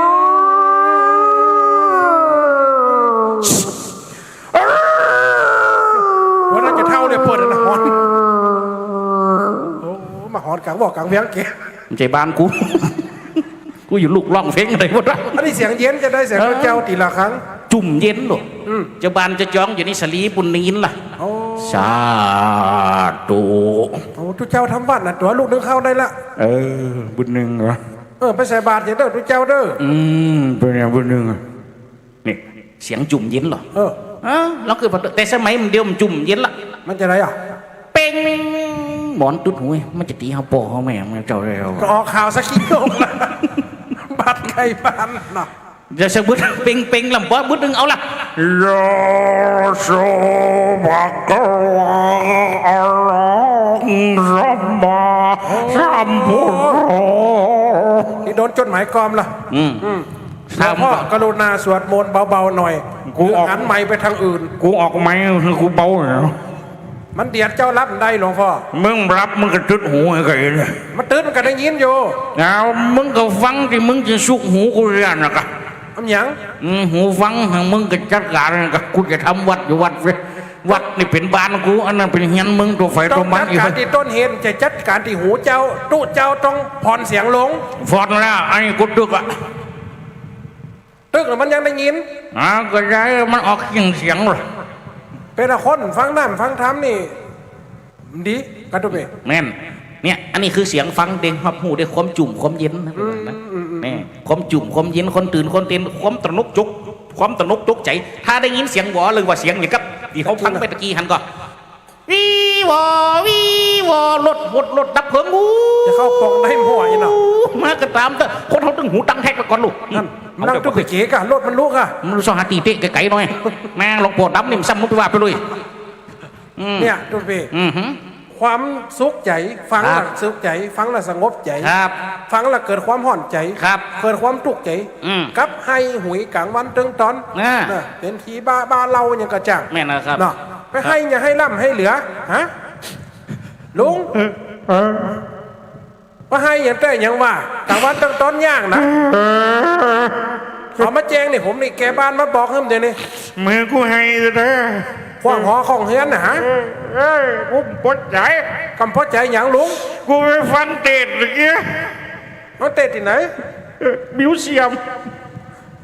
ตัวเจ้าเป็นมาเตะกันอย่างหน่อยลุงมาให้อย่างนี้ ตัวเจ้าเตดกุ้มอยู่เดียนลาด เขาไปเดือดร้อนอย่างก็เปิดนะเปิ่มจีเขียนลุงขับรถไปส่งลุง เกือบกูหายขอน ไปไหนสถานเก็บอย่างกะ กูไปถอดละไว้กูมาไว้ทุกเจ้าปิกไปเก็บไปขวาง เสียงห้องเสียงให้เสียงลำพึงลำพันคือเสียงความ ครับผม บาสบายใจถ้าเสียงเพลงเสียงนักจัดรายการแล้ว โอ้อันนี้ม้วนเลย ถ้าตุปีเก่งตุปีลงเฮียนเสียงลุงโบเหรอ เสียงลุงโบ มาทำได้ฟังนี่ กำลังหัน ประ หัว ตู เนี่ย เป็น เหมือนกัน ไทยๆหน่อยนะครับ ผม ผมกับฟอยเพราะจะหัวห่างยังปุหลงผมก็ได้ ถ้าเสียงลุงโบอ่ะ ยังผมได้เสียงผมได้อ๋อลงเรียงปิดมันตึงเสียงเอกลักษณ์ของเปิ้นโลดทุกปียังได้ก็ ผมเนี่ยมันจะได้แสนเสียงผมนี่เสียงเดียว บันได้เสียงเปิ้นเป็นเอกลักษณ์ของเปิ้น ถ้าเสียงดีเจดิวอ่ะเสียงหวานนะทำหูดหันตัวนี่ แม่นนะ ทำเคยหันตัวนี่นึกว่าตัวน้อยนะ แม่แต่กระทั่งที่มันออกสปอร์ตกับเสียงเปิ้นอย่า แม่น นั่นเนาะกระตึ้งได้อ๋อลองกับเปิ้นอ๋อผมก็ฝึกด้วยเสียงตีอ่ะ อันตุปีเนี่ยเก่งแต่นี่ โอ้กันนั่นน่ะกับเราเป้จะว่าแล้วนะพอลองขึ้นโฟโต้เนี่ยงานอย่างอีเนาะ โคตรเจริญพรศรัทธาพ่อแม่พี่น้องมาร่วมงาน มันก็ตึ้งได้มันก็เป็นเสียงของเปิ้นนั่นน่ะอ่ะ เอาเสียงอันปลาบดตองอ่ะ เอามีเสียงไม่ยิงกู หวานฟังแต่พอจะอายุ15นี่ แม่นนะมันกระตึงได้เพราะเป็นเสียงของเปิ้นมันม่วนล่ำโดยเฉพาะถือว่าเสียงที่เฮี้ยนยากที่สุดคือเสียงดีเจนะตุปิดไปฟังเตอไผกระตามเตอที่ว่าออกวิทยุออกยังกระตามนะที่ว่าเนี่ยนะแม่แต่คนเฮี้ยนเสียงมันจะเฮี้ยนเสียงคนเราเนี่ยยากมีคนประเภทเดียวประวัติที่จะเฮี้ยนเสียงคนเรานี่ได้ ใครอ่ะ คนที่มีพรสวรรค์ส่วนมากจะไปอยู่กับคนตาบอด แต่บ้านผมมี จะไหน โอ้คนตาบอดเนี่ย วัน คน นี้กลับมาฟังเหมือนกันแต่กี้วันนี้คนพิการกลับมานั่นตัว ได้หมดเสียงนกกระเตอว่าเสียงสัตว์สิงหิงห้อยอย่างกับลุงโบเนี่ยนี่ ลุงโบไหนอ่ะ หลังกับลุงโบเขาเนี่ยถ้าว่าเป็นคนยังลงบ้านเขาเนี่ยปะโตปะจะว่าเฟียกหัวเนี่ย พอจะได้อ่ะ ยังได้เสียงจื่ออย่างงัวห้อง บอ งัวห้องนี้โบครับ มีหัวมีงัว ถ้างัวพันอ่ะ ฮะ งัวพันห้อง กูก็ได้ยินห้องอย่างกัน ก็ตึ้งแตกต่างกันสักนิ้วนะ ถ้างัวแขมงัวแพะอ่ะเอากัน มึงเตะอะไรมันไก่มันเป็นงัวกับงัวอย่างกันวะนะ ขนาดควายแล้วอ่ะ ควายนี่แง่ มันจะได้อ่ะ งอนี่หรอเดี๋ยวมีหมดนะทุกปีควายปั่นปอนงูปั่นปอน เฮ้ย มี มันจะได้ควายปั่นปอน โอ้ผมมีแป้ผมไปอยู่ตีหนึ่งไปวัดหนึ่งไปเป็นตีท่องเที่ยวอยู่แคมป์น้ำเนี่ยซ้ำอ่ะมีงัวมีควายมีหมูมีไก่เฮาสตังไปจอมปุ๊บเขาล็อกก๊อก อันนี้ไทยชีวิตโค มันก็จะบอกเฮ้ โคจะปั่นปอนจะได้ ขอบุญที่ท่านทำมาในวันนี้ งัวนี่ ร่ว นะ มไทยชีวิต แต่โอ้เขากับไม่พอกับก่อนหันปุ่นปุ่นอย่าง มี มาไว้ อย่างแฮมมีอย่างแฮม ไก่ ไก่นำไปไทยชีวิตจะได้มันได้ตายเป็นกัมบริษัท หมูอ่ะ หมูนี่ยังไทย กับ เปล่า ปุ่นฮือทดแทนกุนที่เขาได้กินจีนปุ่นน่ะนี่ ครับ ไก่กับหมู อ่า แต่ถ้าไก่แล้วไปจอมแคกแลกจอมตีไก่ถ้าไก่จงไก่แจ้ เพราะต ไก่ฟัน ำเด็กไก่ฟันอ่ะ แต่ถ้าทุเจ้าเนี่ยจะโดนฟันคนเนอะ ฟันลบนั้นก็อย่าว่ากันนะอันนี้คือการไทยชีวิต ครับผม ได้เสียงนะตัวปี ครับ นะ พ่องก็มาถาม อืม ทุกปีถ้าทำบุญเขาทำมาเสียงเตี่ยแล้วยังว่านะถ้าทำบาปเนี่ย ผมพูดตามสื่อหรอกมันก็ถามเอานะครับ มันก็ต้องถามเมื่อความสงสัยหลุดทีนะมีถ้าความสงสัย ครับ มันก็ถามผมทุกปีถ้าฆ่าไก่กับฆ่าหมูนี่มันยังบาปกว่ากัน ก็สงสัยเหมือนกันอ๋อไก่ ครับ ตายก็เป็นหมื่นแสนเหมือนกัน ครับ หมูก็ตายเป็นหมื่นแสนเหมือนกัน ครับ ราคาราคาสั้นนี่คือความเป็นบาป ครับผม ตัดชีวิตคือความเป็นบาป ครับ ปนวิญญาณออกจากหลังคือความเป็นบาป บาปมดผมก็บอกมันอย่าง เปิ้น เงี้ย ได้จำย้อมโลก ครับผมเนี่ยมันอะเป็นว่ามันเถียงผมก็ว่ามันเนี่ยมันก็ว่าสมย้อมจำย้อมเนี่ย มันจะได้ จำย้อมคือว่าจำคือปุ่นต้องตายสมย้อมคือว่าปุ่นสมรู้ลำอีกช่วยย้อมตายนี่ สมมุติ จำย้อมอยู่ที่ไก่สมย้อมอยู่ที่หมูมันว่า มันจะได้อะมันต้องมีนัยยะละอ่ะสมย้อมอยู่ที่ไก่ อ่า ไก่มันไป สมย้อมอยู่ที่หมูจำย้อมอยู่ที่ไก่ จำยอมก็คือจำเป็นต้องยอม ครับผม อ๋อถ้าว่าไก่ให้กำไป ไก่นอนก้อนหัน ฮะ จับไว้เมื่อคืนนี้เอาใส่ขงไว้ ครับ เอาใส่ขงไว้เอาไม้เขาตึ๊ด ครับ พวกเจ้าจะจัดการชีวิตมัน เดี๋ยวก่อนตุ๊กปีตุ๊กปีก็หันเป็นจับยับไก่ก่อน ก็เงียบก็ถึงเงียบกะ ส่วนมากกำไก่ยกไก่ขึ้นมาเดี๋ยวเอาไปฆ่าส่วนมากมันจะกำในของมัน เขาก็เป็นละอ่อนแล้วก็ผ่านมาเนาะ อืม แล้วก็จ้วแข่งแล้วก็ไก่ จั่วแข่งนี่ถูกหอมเหมือนกัน วันนั้นผมไปอยู่ตีหนึ่งสมัยนั้นผมเป็นละออน เออ อันนั้นน่ะเป็นคนต่างถิ่นบ่มาอยู่เพิ่นมาขายไก่ มาขายไก่ ไก่ปิ้งเนี่ย ไก่ตัวเป็นตัวเนี่ย เออ ไปสั่งไม่แรงเปิดกระยับไปเฮ้อ เออ เปิดกระบอกคนผูกไปเจ้าผูกจริงเนี่ยไปเฮ้อก็ดีไปถึงเจ้าปุ่นอยู่ เมียปุ่นอยู่ เมียเปิ่นอยู่ โอ้ก็ถ้าจะเนี่ยกินแล้วไม่ก็ใส่สิ้นเนี่ยก็ใส่สิ้นเนี่ยกวมสิ้นโอ้หลวบตั้งเสียกันได้จะไปเนี่ยไก่ให้ตุกเจ้าไปเนี่ยไก่ให้ละออกแกก็เปิดขงไก่นี่มันมีหูอยู่ที่กลางตัวมีหูเหรอขงไก่นี่แล้วมันควบตั้งรูมมันก็ เปิ่นมีหูเข้ามาแล้วยัง ถ้าจกทั้งบนมันก็ของไก่จะเหมือนกันกุฏิแกก็เปิดหูทั้งบนขึ้นมือก็จั่ว จ้วแข่ง จั่วคอกำคอไก่ขึ้นเส้นจะไก่ตัวเดียวไก่สองตัวครั้งนี้กำไม่พอครั้งนี้ก็กำได้แหมคอออกโขงมากี่แพ่ เอาไก่มัน แล้วไก่แข่งมันวักแข่งไก่หยาดนะครับปะโตสินหลุดเอาเป็นละอ่อนอยู่เอาก็ฟังว่า ฟังไก่ นึกว่าจิ้งโจ้เนี่ยมาอุ้มมาไก่โอ้ยยุงปะโตเนี่ยตัวปีเฮ้ย ไก่มันว่า ไก่มันวักเนี่ยตัวปี มันไปจับย้อมจะได้อะ ไก่มันว่าหมูนี่สมย้อมมันว่ะลองกำค้อนไปถามมาเถอะ มันจะได้ หมูเลี้ยงมะเขือเมินนะเนาะกินอาหารกันหลายไตอะเนาะวันนี้คาบุบเนาะหมูมันมันว่า ว่า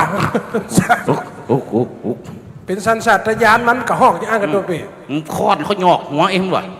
แล้วเนี่ยเราก็บอกหมูนี่มันหรอมันว่าถ้าถามปุ๊บมันตอบหรอนี่บุ๊บมันเป็นยังบาปนักแต่ถ้าไก่นี่ก็ได้กำแข้งอ่ะบนว่าหรอ มันจะได้ จะไปย่าเอหรอเนี่ยตัวปีเฮ้ย ขนาดเป็นกำเลมได้ตัวปีจริงๆมันกับเป็นบาปว่า ความจริงทุกสิ่งทุกอย่างที่มีชีวิต อันนี้คือการที่เขาไปปล้นเขาเปิดมาหมดครับผม เนี่ยคือการใจพอเท่าว่าอย่างกำโอหรือว่าใจเสียงพอเท่ามีเสียงดีเสียงหนุ่มเสียงนวลเสียงหวานเนี่ย ครับ ก็ย่อมฟังแล้วเกิดอารมณ์อย่างตัวปีพอเท่ากับใจเขาปฏิบัติหรอกฟังแล้วก็เกิดความคลายเครียดได้เกิดความติดกำลังเศร้าโศกเสียใจเขาได้ฟังอย่างกำปอบใจกำปอบโยน ครับ นักจัดรายการพอตอนสมัยก่อนจุดพ่อเขียนจดหมายโรแมนก็สมัยก่อนมันจะมีโทรศัพท์ลูกเขียนจดหมายไปขอเพลง เขียนจดหมายพันล้านนาอย่างรุ่นเก่าๆนี่เปิดคงจะป้ามาอย่างลุงโบป้าบัวตองอย่างมันเนี่ยเปิดก็คงจะป้ามาเปิดจะเขียนจดหมายขอเพลงดักพันล้านนาในสิ่งต่างๆ ครับ อูเพื่อชะล้มจิตใจบางคนคิดจะฆ่าตัวตาย ครับ บางคนจะทำลายตัวเอง อืม มดเนี่ยเป็นนักจิตวิทยาก็โลก อืม การการสื่อสารอย่าให้จิตใจสงบใดก็ยังทุกปีวันตะกี้แม่แต่ลูก ครับ กอมลูกนี่นะทุกปี ครับผม กอมลูกก็คือใจจิตวิทยา ครับ ใจความอบอุ่นในการ ครับ ใจ ผม เสียงนี่การใจเสียงพาลนาสิ่งความทุกข์ความอยากก็อันอย่างการละอ่อนได้ฟังละอ่อนเกิดความจิตใจอ่อนโยนลง ครับ จิตใจอ่อนโยนจิตใจมีความเยือกเย็นขึ้นมา ครับ นี่ก็คือการใจกำโอเป็น ครับ สื่อกลาง คือเป็นส่วนหนึ่งในการห้ามหูด้วยการฟังหรอ อ่า คนที่รับก็ฮับหูในหูได้หูเนี่ยคนที่อูก็อูแสดงออกไปปาก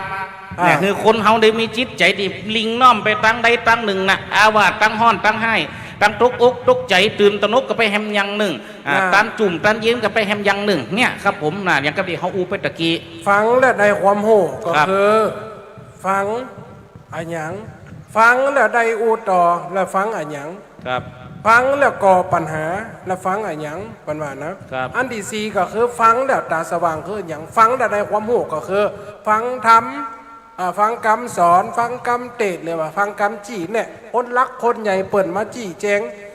เปิ่นสั่งเปิ่นสอนเปิ่นชี้เนี่ยเฮาจิตใจเฮาโง่ข่าวสารบ้านเมืองมันนี่ฟังแล้วได้ความโหนะครับ ฟังข่าวได้ความโหก็ ได้ความหู เปิ่นเกิด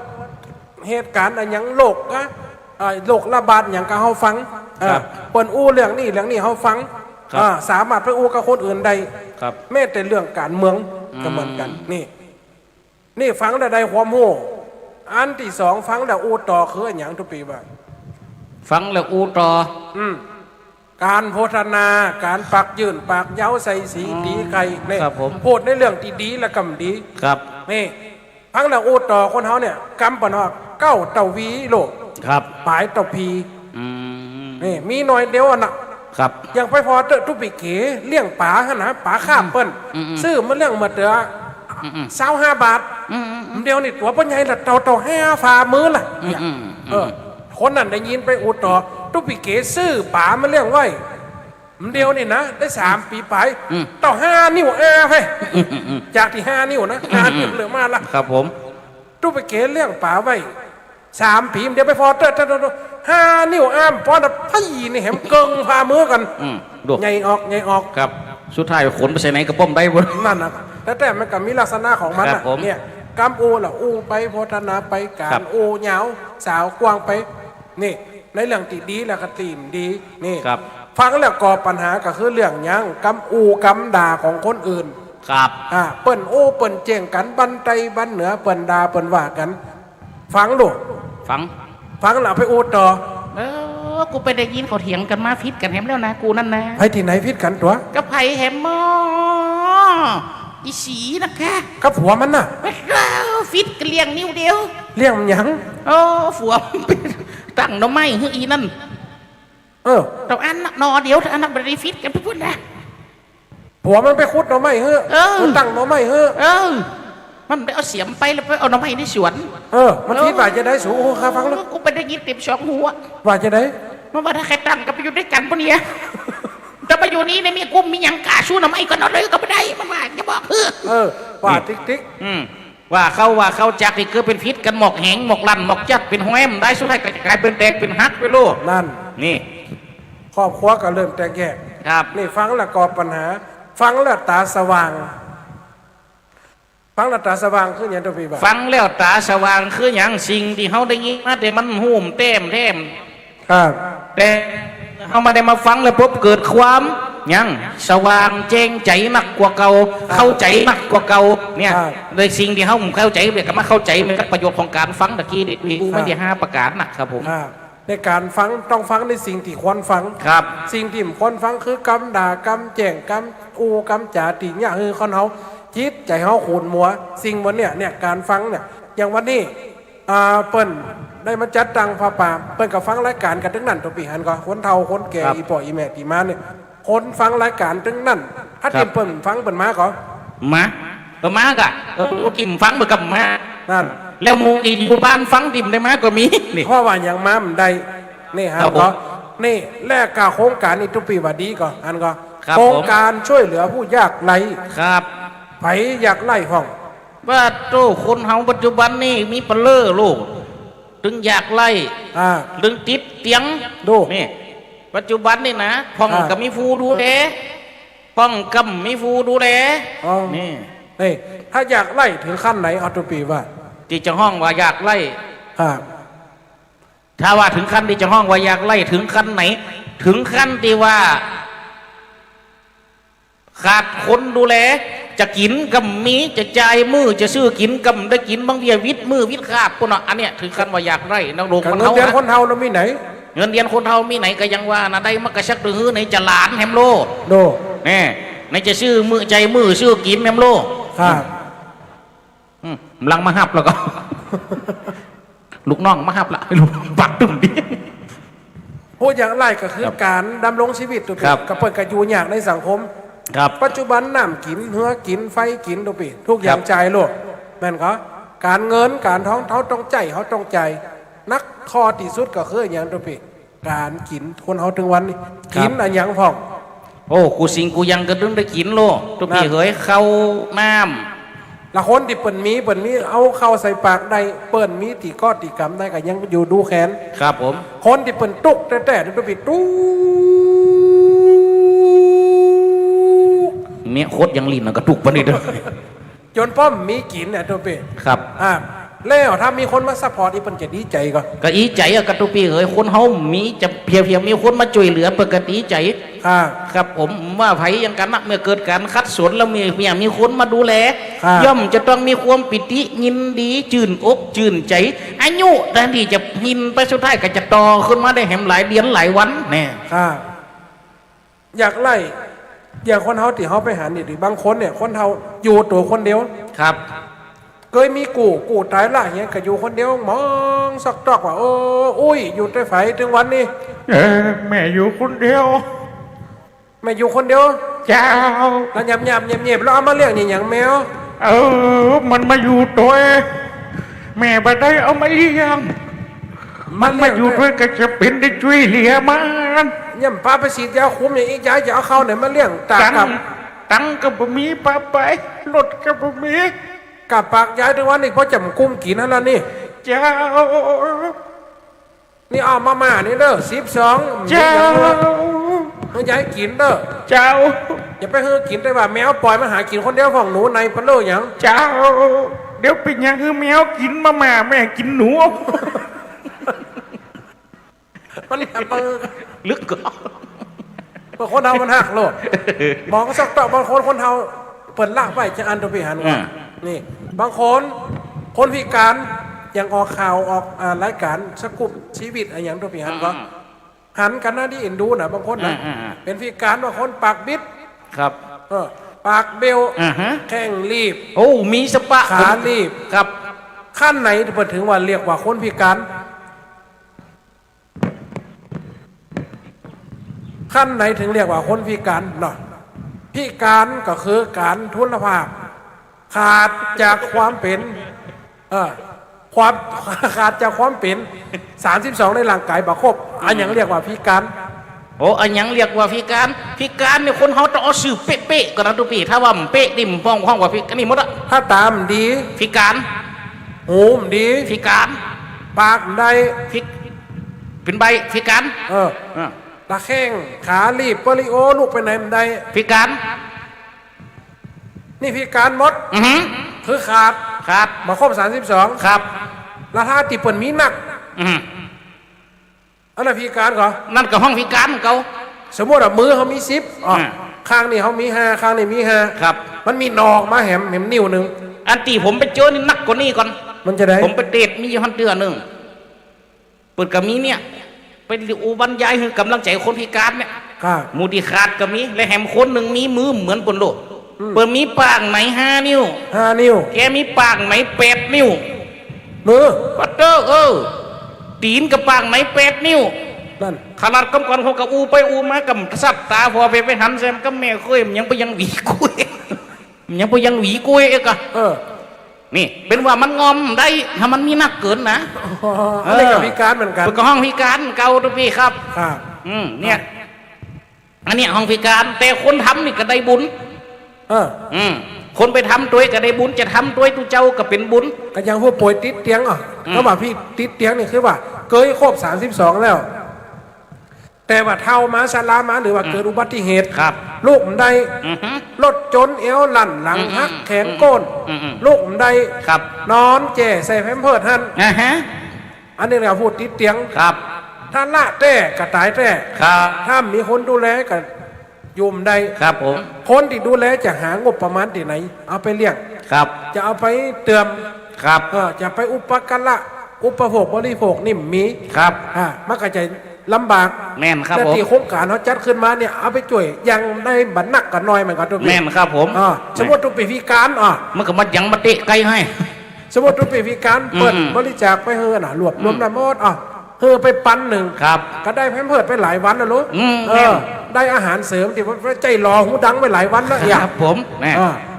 เพราะฉะนั้นอันนี้ก็ถือว่าเป็นการมายังช่วยเหลือเกื้อกูลอุดหนุนบุญซึ่งกันและกันบุญทำไปทำมีคนห่วมอันนี้สงมันกำเกิดวันนี้บุญเขามาห่วมกันเนี่ยเพื่อไปช่วยเหลือยังอันนี้สงมันบุญมันเกิดหรอเนี่ยตีมานั่งนี่มาล้อเอาบุญเรื่องนั้นนี่หันก่อนนี่เนี่ยลองเกิดบัตเตอร์ระวังให้ดีมุติล้อเอาบุญนะเดี๋ยวจำตั้มมุติล้อเอาหงตานน้ำเดี๋ยวดินะพลูกไอ้ฟังกับหงตานเปิดแล้วนี่ลองกับฟัตเตอร์เนี่ยว่าจะนั่นบุญไผ่บุญมันช่วยกันได้นะเนี่ยว่าจะนั่นนะครับเนาะที่เขาได้อูได้จ๋าได้พัลนามานีครับกระสมควรแก่เวลาแล้วเนาะนะครับว่าจะนั่นดันเดียงเกี่ยวกับการฟังในวันนี้เรียวเกี่ยวกับการสื่อสารในวันนี้มันอยู่ที่คนเขาจะยกจะจกจะไงมันปั่นเอาไว้ในใจจะเอาในจุดใดเนี่ยสถาบรรดาพ่อแม่พี่น้องนะครับเพราะฉะนั้นวันนี้ดีได้จ๋าได้พัลนามาดีตุปีสนีกาหลงในโยกเป็นนิเก็บประบดขึ้นมาตั้งแต่ต้นเอาสุภาษิตพังเผยของล้านนาแล้วเอากรรมในพระพุทธศาสนาอันประโยชน์เกิดจากการฟังมาอูมาจ่าพัลนาในวันนี้ก็ดีบัดนี้ก็สมควรแก่เวลาแล้วเนาะปีเนาะนะครับพอเวลากระจวนมาเต็มที่ฟอหาหงร้านกับประจำหันน้ำเดือนนี้นะเพราะฉะนั้นขอบุญพระเสด็จบังเกิดรักษาศรัทธาบรรดาเจ้าป่อนายแม่เจ้าปีนายน้องอยู่ดีมีสุขบุตรที่จำเริญจุ่มเนื้อเย็นใจอยู่ห่างจากไผอยู่ไกลจากเว้นหือเว้นหนีจากบาปมีอนุภาพพาเป้ชนะคาศึกสัตว์บุญกัมบุญโจนิจจังตูวังเตียงแต่ดีการแสดงบทธรรมเทศนาก็สมควรแก่เวลาขอสมมติยุติลงคงไว้เพียงแต่อีเอวังก็ไม่โดยประการชานีสาธุหมู่เฮาครับนี่คือการฟังธรรมที่ม่วนเนาะธรรมะบันเทิงธรรมะหันษาธรรมะประยุกต์นะครับจากท่านพระอธิการเสวตวันปัญญาวชิโรและพระดานุพลมุนิวังโสอาจารย์วิเชียนบอกสคริปต์น้อยหนึ่งหลังจากนี้เดี๋ยวเราจะปากันกล่าวคำถวายผ้าป่าพระอาจารย์จะไปพิจารณาผ้าป่าและหลังจากนั้นนะครับเขาก็จะปากันตาลนะครับเครื่องทายธรรมต่างๆจะฉันก่อนแหละเพราะฉะนั้นยังบัดตาลตัวเนาะยังบัดพิจารณาตัวหนาผ้าป่าได้ครับเพราะว่าเขาปรับไปตามสถานการณ์FC ทั้งหลายนะครับเขาบอกปีกเตือนเนาะยังมากันหลั่งไหลนะครับป้าอุ้ยแม่อุ้ยทุกท่านนะครับเพราะฉะนั้นท่านพระอาจารย์ครับเขายังบัดตาลเตื้อยังบัดปั่นปอนเตื้อบอกว่าตังปุ้นจะขอถวายเพลงมันก็น้องแอมนะฮะน้องแอมถวายเพลงก่อนเพราะว่าตอนนี้เกือบถวายกันเทศพระป่าไว้ทีหลังได้เลยถ้าถวายกันเทศตะกี้นี้สองท่านนี้ถูกพาดพิงบ่อยมากลุงโบสุมาเตกำลังอู้กับ FCอดีตนะครับนายกสมาคมนักจัดรายการวิทยุกระจายเสียงนครลำปางผ่านพ้นและก็นายกต้อยถวายคนละด้านไปเนาะถึงสองคนน้องต้อยเขาบอกห้องป้าต้อยนะน้องต้อยนะฮะลุงโบแล้วก็น้องต้อยคนละด้านครับถวายกันเทศก่อนนะครับถวายกันเทศก่อนคนละด้านนะอันได้การถวายหลวงพ่อแหละเข้าไปอันฝากลุงโบกับป้าต้อยก็ได้ถวายเลยเด้อเพื่อนจะร่วมถวายพระพูดตัวลวดตัวก็ได้ครับพระพูดตัวลุงโบนั่นแหละทุกอย่างได้เลยทุกอย่างได้เลยครับยกมาได้เลยครับพระพุทธแล้วก็การเทศ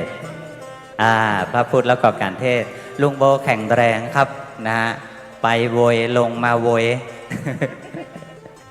เอาฟิกด้วยนะครับหนัวกันอยู่เพราะว่าเดชกรรมหนึ่งก็ทอดพระป่านะครับยังร่วมทำบุญกันได้เรื่อยๆตอนนี้เดี๋ยวรอลุงโบก้ามหนึ่งนะครับจะถวายกันเทศแล้ว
ไปเขาก็จะหับป้อนให้ก่อนเน้อหับป้อนกันเตียดอยู่นะมันจะหับป้อนพระปลาเลยนะกินข้าวตอนแล้วห้ามหนีกันเตี้ย อยู่ด้วยกันนี่ก่อนเฮพระปลาให้ก่อนท่านอาจารย์นะครับก็จะได้ปันป้อนแม่คุยยังหัวเป็นมีดเป็นมุ้ยหลังเลยนึง เอาเน้อศรัทธาทั้งหลายเอาป้อนให้ก่อนเน้อนะครับป้อนกันเตียดเนาะวันนี้เอาได้มารวมทำบุญทำกุศลด้วยกันขอแผ่ภายจะตานาบุญห่วมกินห่วมตานกันกูคนเน้อยะถาวะลิวะหาปูลาปาริปูเลนติสาคารังเอวาเมวาอิโตตินังเปตานังอุปกัปปติอิจิตังปาติตังตุมหังจิปะมิวะสมิจันตุสเปปุเลนตุสังกปาจันโทปนารโสญาธามณีโจติรโสยะธาโยวิวาชันตุสาปโรโคสันตุมาเตภวาวันตรายโยสุขีทีคายุโกภวะภิวาตนาสิเรจังโวธาปัจจายโน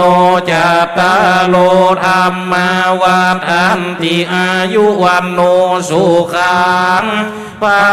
รังภวตุสาภมังคลังลาคันตุสาภเทวตาพุทธานุภาเวนัสทาโสธีภวันตุเตภวตุสาภมังคลังลาคันตุสาภ เทวตา สัพพธรรมานุภาเวนัสทาโสธีภวันตุเตภวตุสาภมังคลังลาคันตุสาภวตาสัพพสังฆาโนภาเวนัสทาโสธีภวันตุเต สาธุครับเขาได้รับปอนจากพระอาจารย์จบแล้ว หลังจากนี้เดยวสักกัมหนึ่งทีมงานจะได้ถวายภัตตาหารเพลเพราะว่า 11 โมงป่ายพอดีนะครับ ตอนนี้ 11 โมง 5 นาทีเนาะในช่วงที่พระอาจารย์ไปฉันเพลเขาก็จะได้ปะกับหมู่ดีเจเหียกำนอกใครเป็นไผดีเจมานัดอยู่นี่ ขอบคุณนะครับเอาได้ครับ ต้องขอไม้ก่อนโคโซขอนักเนอะศรัทธาญาติโยมที่มาในนามของอาตมาภาพบัดได้พบปะกันกุคนเนอะพระมหาสมชาติชาตะปัญโยหลายคนก็ไข่หันวันนี้บ่หันกับเตื้อบางคนก็หันพวกใกล้ละเนาะได้เดินธุดงค์อยู่เมืองน่านออกไปตั้งแต่วันที่19ตะวาปิกมานั่งรถปิกมาตะคืนนอนป่าจ้าบันบุญเกิดเพราะว่าวันนี้เอาลงทานก๋วยเตี๋ยวมาก๋วยเตี๋ยวฟรีเนอะเดี๋ยวถ้ากินแล้วมาจ่ายตังค์ตีเขาพร้อมคนร้อยเนาะก็สมาคมนักจัดรายการวิทยุกุฏเปิ้นจัดรายการกามูเปิ้นแล้วก็เปิ้นจัดกิจกรรมกามูเปิ้นเนาะปีนี้ก็เลยว่าให้เจ้าบ้านได้มีส่วนร่วมเพราะเปิ้นได้ไปทำสิ่งที่เป็นประโยชน์นักไปเยี่ยมผู้สูงอายุผู้ป่วยติดเตียงไปช่วยเหลือสังคมหลายอย่างก็เลยเปิ้นมาจัดกิจกรรมที่นี้ปีหน้ามาจัดนี่แห่มกสมาคมมาอยู่ไรจัดสถานที่งามๆเนอะเอาอย่างปอยหลวงนี่เนอะทุกเจ้าจะมาช่วยจัดโดยหมู่เฮาจะมาแห่มก็ปีหน้าเอาเวลานักกว่านี้บ่ฮะเอาแล้วสัก3 โมงจะได้ม่วนเนาะดอกกว่าจะจัดสถานที่แล้วกำเดียวก็กลับกันแล้วก็เดี๋ยวไผ่บ่ได้กินก๋วยเตี๋ยวพังกลับเด้อเนอะก๋วยเตี๋ยวเจ้านี่จ้างมาแปลงซะทาง 0 บาทแต่ว่าซื้อกับข้าวแบบปอทุกปีสตังค์หมดละวันผู้ก่อนถ้าสถาเปิ่นหอมจะฮื้อเพิ่มถ้าเปิ่นบ่ฮื้อก็แล้วไปเนอะวันนี้ขอบคุณกับสถาที่เอากับข้าวเมืองเอามาขึ้นโต๊ะฮื้อครูบาอาจารย์เป็นของสถาญาติโยมหมดบ่ได้สั่งทำจากที่ไหนก็ขอขอบคุณทุกคนทุกท่านโยมจากแม่ฮ่องสอนเนาะได้มาร่วมบุญโดยบ้านเฮานะเปิ่นมาโรงพยาบาลศูนย์ลำปางได้ลวดมาร่วมบุญด้วยกันขอบคุณครับศรัทธาพี่น้องจากบ้านผาแมวเอาโรงทานมาศรัทธาพี่น้องจากโคกหัวช้างหัวตรงแล้วก็ทุกคนที่ร่วมกันเนาะพี่น้องจากนากว่างนาฟานเอาไก่5 ดาวมานะไก่5 ดาวเอามานับไปหน่อย11 ตัวนะเหลือตัวเดียวอันนั้นทุกเจ้าได้กินตัวเดียวแล้วก็ส้มตำคุณโยมเพ็ญศรีสุทธะหลายคนที่เปิ่นเอาโรงทานมาเนาะก็ขอขอบคุณเนอะในนามของพระนักจัดรายการของสถานีวิทยุวิทยาลัยสงฆ์ท่านอาจารย์ผอ.เผยแผ่พระมหานพดลสุวรรณเมธีและครูบาอาจารย์พระนักจัดรายการทุกรูปทุกองค์ท่านอาจารย์ปั่นแก้วก็มาเนอะศรัทธาอาจารย์ปั่นแก้ววัดแม่ว่าเด่นใจเถินเพิ่นก็มาที่นั่งบนท่านก็ท่านอาจารย์เสน่ห์กาหลงครับท่านอาจารย์ดนุพลมุนิวังโสเนาะปีหน้าก็คิดว่าหมู่เฮาจะมากันนักกว่านี้ปีนี้เราออนเตรียมเก้าอี้ไว้จากตะวาเนี่ยมาพอสัก20 ป่ายนะครับบอกว่าบอกปอเนี่ยสวยนะวันนี้ก็วิ่งกันเกือบวัดตันเนาะปีหน้าจะขยายให้นักกว่านี้แหมน้อยเนาะเป็นกิจกรรมที่มีประโยชน์แล้วก็ผู้สูงอายุเนอะบ้านใดที่ทำกิจกรรมที่เป็นประโยชน์ให้สมาคมเป็นไปถ่ายทำก็ได้ไปออกอากาศก็ได้มามีส่วนร่วมกันปีหน้าเอาของมาแสดงตัว บ้านไผ่สารตะกร้าสารซ่าทำไม่กวาดเอามาเลยถ้าไม่ไผ่เอาทุกเจ้าจะเหมาเนอะปีหน้าเอามากันนักๆเนาะขอบคุณพี่น้องบ้านแพทย์ดอนตันบ้านสีหมวดเก่าบ้านหนองยางมากกว่าวันนี้เนาะบ้านหนองยางก็มานั่นบ้านไหนลำปางกลางโอ้ลำปางกลางก็มาเนาะวันนี้ท่านอาจารย์บวรวิทย์มาได้มาท่านอาจารย์ติดงานเนอะอาจารย์บวรวิทย์ท่านพระมหานุภาพนี่หนองยางเนาะหนองยางเนอะสาธุหมู่อันดีเจฟังกินข้าวเนอะเดี๋ยวเพิ่นร้องเพลงกันอยู่ไอเดียวลูกบ่าวแม่พอมันอ้วนเนาะถ้าเขาอยู่โดยมันเขาเป็นคนผอมเนอะ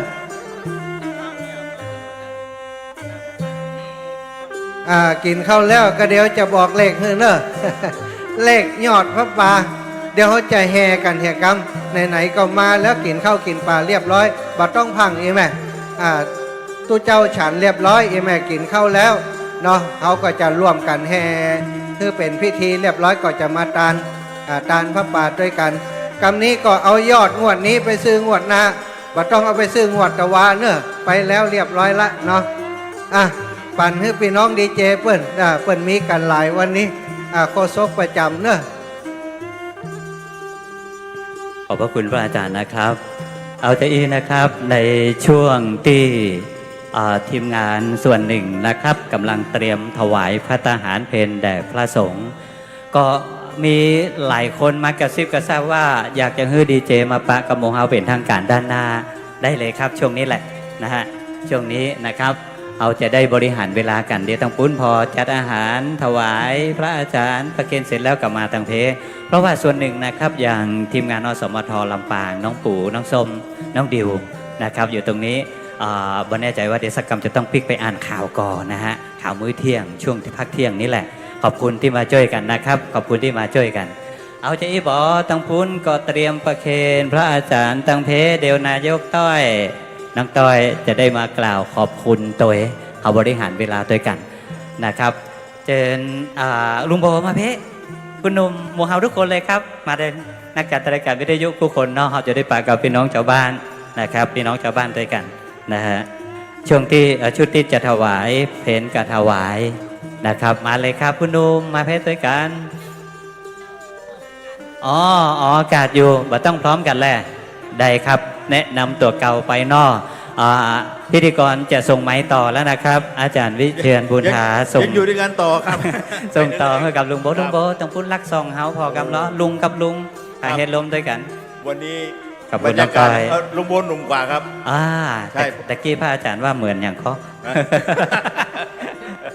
น้องแอมครับเดี๋ยวเราจะแนะนำดีเจมาอยู่บริเวณนี้ท่านทานเข้าไปเนาะแล้วก็ฟังไปก่อนนะครับตะคู่จะมารวมกลุ่มมาอะไรจุ่มยุ่มอยู่นี่เนาะได้เขาลบแดดให้หน่อยเขาลบแดดซะหน่อยครับเริ่มตามอาวุโสวะป้ารัตดากำลังจะจัดการไอติมเนี่ยได้ดีป้ารัตดากำลังจะกินไอติมมีหลายอย่างนะมีก๋วยเตี๋ยวของท่านพระมหานพดลเนาะแล้วก็พระมหาสมชาติครับก๋วยเตี๋ยวไก่ครับแล้วก็นอกนั้นก็ยังมีของอาหารหลายที่นะครับของทางลุงโบขอบคุณเนี่ยครับขอบคุณครับขอบคุณมากเลยครับทางท่านมหานพดลแล้วก็พระมหาสมชาติแล้วก็ญาติธรรมที่ร่วมกันพระมหานพดลสุวรรณเมธีเจ้าคณะอำเภอวังเหนือเจ้าอาวาสวัดบรรพตสถิตครับมีเมตตากรรมเฮาขนาดเลยนะครับแล้วก็จะมีของศิษยานุศิษย์ของหลวงพ่อเกษมเขมโกก็จะเป็นขนมจีนเหมือนกันครับและที่ลืมมาได้เห็นน้องทหารมากันนักขนาดเลยใช่ครับมาช่วยกันจากมทบ32ท่านผบส่งมาช่วยส่งมาครับโดยมีน้องนันทาเป็นหัวหน้าชุดไปในตัวใช่ใช่เป็นกำลังใจกันช่วยงานกันครับคิดว่าเก้าอี้จัดไว้200คิดว่าคงจะไม่ถึงมากลุงบอกเอาใจอีบอเอาขออนุญาตส่งไมค์ให้ทางทีมงานอสมทกำบอกเพื่อน้องจะไปอ่านข่าวน้องปูส่งมาเลยเพื่อเดชกรรมจะไปอ่านข่าวกันวันนี้เป็นดีนะพระอาจารย์ว่าอ่านยังอ้อตัวตะกี้ตอนเต้ครับเอาส่งไมค์ให้น้องปู่นะครับเราก็จะส่งให้กับร้อยเอกนันทาหอมแก่นจันทร์น้องปู่มาเอาจะอ่านยังอ้อสดกันก็ได้นะครับน้องส้มมา ขอบคุณอาจารย์วิเชียรบุญหาดิว ครับ มา ดิ เจ้าว สวัสดีเจ้า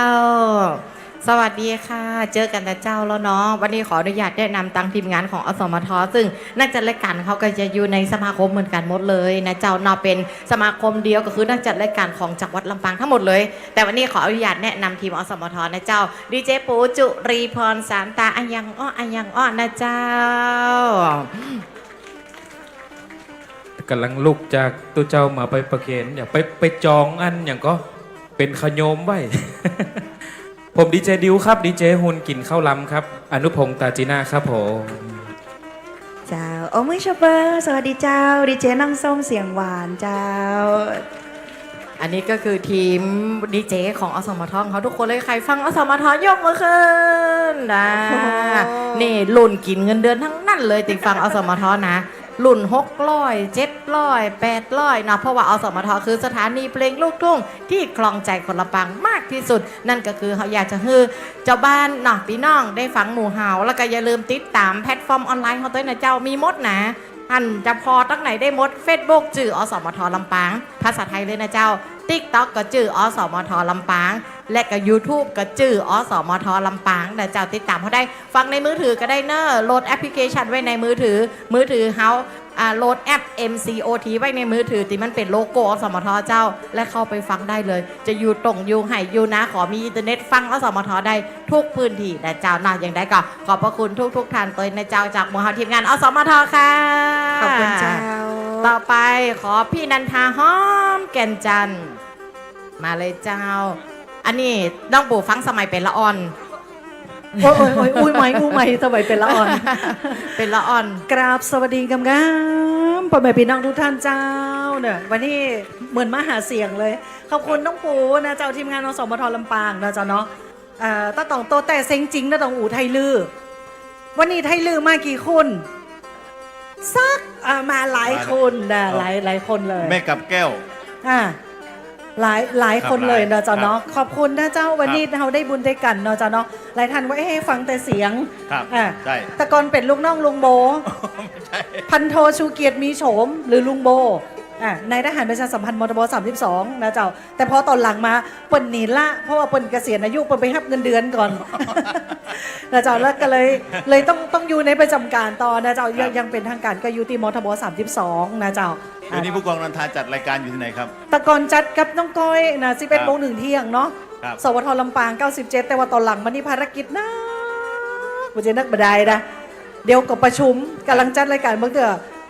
สักกำเดียวนั่งเปิดเพลง2 เพลงหล่นไปบอกน้องก้อยสุมาเถอะเดี๋ยวต้องไปประชุมต่อเปิดเพลงต่อให้กำเนี่ยจน1 เที่ยงเดี๋ยวนี้ก็เลยไปจัดอยู่ที่สถานีวิทยุกองทัพภาคที่ 3 จังหวัดลำปาง เวลาครับ 101.75 เมกะเฮิรตซ์เนี่ยหลายท่านลืมไปหรือยังเพราะว่าหลังๆมาเนี่ย 101.75 เมกะเฮิรตซ์นะจ๊ะเวลา 5 โมงถึง 6 โมง ครับ 5 โมงมาแรงถึง 6 โมงนะจ๊ะเนาะฝากติดตามด้วยนะเจ้าแฟนคลับเนาะแฟน ใน คลับ รายการอะไรครับ ในรายการของศูนย์ผลิตรายการมทบ32 ก็เอนจอยเหมือนเดิม ครับ เอนจอยเหมือนเดิมเนาะ ครับ ขอบคุณทุกท่านนะเจ้าได้บุญได้กันเอามาใกล้ๆมานี้แล้วก็มารับไมค์ต่อเลย ใกล้ๆเลย เอาคู่ดูโอวางขนมก่อน ครั คุ บ ณแม่รัตดาขอเชิญเจ้า เชิญครับเชิญนะครับ วันนี้นะ FC แม่ ครับ เอาป้าทกไข่หมดส้มบะเขือ ในฮอตองนะอย่างบ่ฮู้เนอะปรบมือให้ดีเจน้องก้อยนะเจ้าคุณก้อยสวทแล้วก็พี่รัตดากันชาติเจ้าหักไม่ต่อเลยเจ้า ขอบคุณพี่ผู้กองนันทาหอมแก่นจันทร์ขอบคุณ แล้วก็ ลุงโบ ลุงโบ แล้วก็เชิญพี่แอร์จงจิตทองขาว เออ ในนามของ ใช่ สวทลำปางเจ้า มีคนถามหาก้อย1 คน มันเลอะ นอกนั่นก้อยบันแน่ใจว่าไหนใครฟังสวทลำปางบ้างอ่ะขอบ ขอบคุณเจ้า ขอบคุณค่ะขอบคุณค่ะฟังสวทนะแต่อินน้องปู่มันคนใดแน่อีหวะ เม่นก็ฟังสวทแล้วน้องปู่คนใดเม่นก็ มันจะใดนี่ มันเป็นจะได้คนงามที่สุดนะที่สุดก็คือไข่หู้ก็ไข่แล้วเจ้าแรกใครเป็นแฟนครับปารัตดากันชาติพองเจ้าเย้ขอบคุณดูโอ้โห ขอบคุณเจ้า ไปเจือว่าแฟนรายการที่เป็นแฟนปารัตดานี่นะ คือเสียงป้าเนี่ยคับกรอมเปิดตั้งแต่ออนแต่ออกเลยเจือเตอะแม่นก็เจ้าแม่นก็เจ้า ขอบคุณเจ้านักเจ้า เอาอู้กับแฟนๆรายการกรรม ขอบคุณนะเจ้าตีมาห่วมบุญตัวสมาคมวันนี้นะเจ้า เงินทุกบาททุกสตังค์นี่ก็จะเอาไปช่วยคนที่เป็นเจ็บไข้ได้ป่วยทั้งหลายนะฮะก็บุญที่ท่านมาห่วมกับเฮาเนี่ยจะถึงท่านตัวเนาะขอให้อยู่ดีมีสุขกันทุกท่านทุกคนเจ้า ขาดบัดได้แหมค้นเด้อปดานี่ดูโอกับก้อยอัชราพรช่วงรายการเนี่ยอย่างก็จำได้ก่อนนะ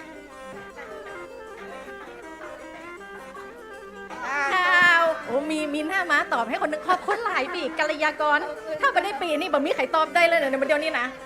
แต่ว่าเฮ้ย แฟนคลับตัวจริงย่ำปอเป็นสายบุญคือตัว เดอะแมนอันนี้บอกต่อตลอดแล้วก็กราบขอบพระคุณทุกท่านเจ้านอกจากจะดูโอกับก้อยแล้วเนี่ยอันนี้แหมคนจะหู้จักก่อนเวลาป้าระดาจัดกูอะเจ้าไผ่จ้าคนเนี้ย สาวหน้าหมวยเจ้าสาวหน้าหมวยกูกับปรดา บรรนาวกับน้ำตาล บรรนาวกับน้ำผึ้งลืมสลวดเลยเจ้า อันนี้น้ำผึ้งอันนี้บรรนาวเจ้าข้าวเจ้าดิเจแอร์จงจิตทองข่าวสาวหน้าหมวยเจ้า จัดรายการช่วงวันพุธถึงพุธพฤหัสศุกร์เจ้า2 ชั่วโมงเนาะกูกับปรดากัญชาซึ่งอันนี้เป็นตัวดึงคนได้จัดดีเลยเพราะมันบอกว่าเสียงหวานมาก นอกจากจะเป็นตัวดึงแล้วยังเป็นตัวตึงตัวเด้อ อันนี้เห็นด้วย ตัวตึงสวทโอเคแต่วันนี้ใช่มีนอกจากเฮา2 คนแล้วมีใครอีก ยังมีอีกเยอะเลยครับพี่ก้อยครับ นั่น เตรียมพร้อมเชิญพี่ๆทุกท่านเลยนะครับผมนักจัดรายการวิทยุทุกท่านเลยครับผมมาด้านหน้านี่เลยครับ มาเลยตึงหนุ่มตึงเท่ามาเลยครับผม เดี๋ยวขออู้หน่อยเหรอ เชิญครับ เขาพยายามมากดดันอยู่ด้านหลังนี่กับบทสวะไม่สักเตี่ยครับนี่ประดานี่เป็นรุ่นแรกของชมรมวิทยุนะเป็นรุ่นแรกเลยนะครับผม เดี๋ยวเชิญทุกท่านให้ครบก่อนนะพี่เพิร์นเชิญให้ครบ เชิญเลยครับทุกอำเภอครับเชิญเลยเชิญครับ ครับเดี๋ยวจะได้แนะนำกันนายกต้อยครับผมมาก่อน ครับ พี่ นายก ต้อย ต้อย ค ค รั รับ บเชิญเลยเจ้า ไอ้แม่กินก็กินไปนะครับจะไปสำลักก็แล้วกัน เห็นความร้อนแล้วสำลักอีกเนาะครับผม หมูเฮานี่อย่าง ครับ เนี่ยเป็นคนขายอย่าง ดีเจแอมดรแอม ผมนะ หมูเฮาขายอย่างกัน ขายเสียง ขาย ขายครับใกล้เลือกตั้งละเดี๋ยวก็ทำหน้าที่ต่อกันครับเชิญนายกไปแล้วครับนายกต้อยสีท่าจะยังโมโหเนี่ยนายกนั่นมันนะ ดีเจนี่นะเจ้าอายุรวมกันนี่ได้ไป3 ปันเฮ้ยเดี๋ยวแนะนำเนาะจะได้รวบๆเลย ถึงก็ ใคร มาถึงเนาะ300คนละ15ไหมให้นายกนะใครหันไผ่หู้จักไผ่ก่อนถามก่อนหู้จักมดก่อนก่อนอื่นน้องยุ้ยน้องยุ้ย น้องยุ้ยน้องยุ้ยตะกี้ก็มา น้องยุ้ยนั่งอยู่ตรงเนี้ยเจ้าแล้ว น้องยุ้ยเนาะเปิ้นถามหาเจ้ากลับไปตะกี้นี่บัดได้เจ้า นี่นายกก่อนท่านนายกไปไหนก่อนอื่นต้องขอกราบสวัสดีงามๆนะเจ้าอีปออีแม่เนาะ FC ของดีเจทุกท่านนะเจ้าวันนี้สมาคมนักจัดรายการวิทยุกระจายเสียงนครลำปางของเราได้จัดตั้งพระป่าขึ้นเนาะเพื่อที่ว่าเขาจะทำตามวัตถุประสงค์ที่เขาได้จัดตั้งสมาคมนักจัดรายการวิทยุกระจายเสียงของเขาขึ้นมานะเจ้าเพื่อที่ว่า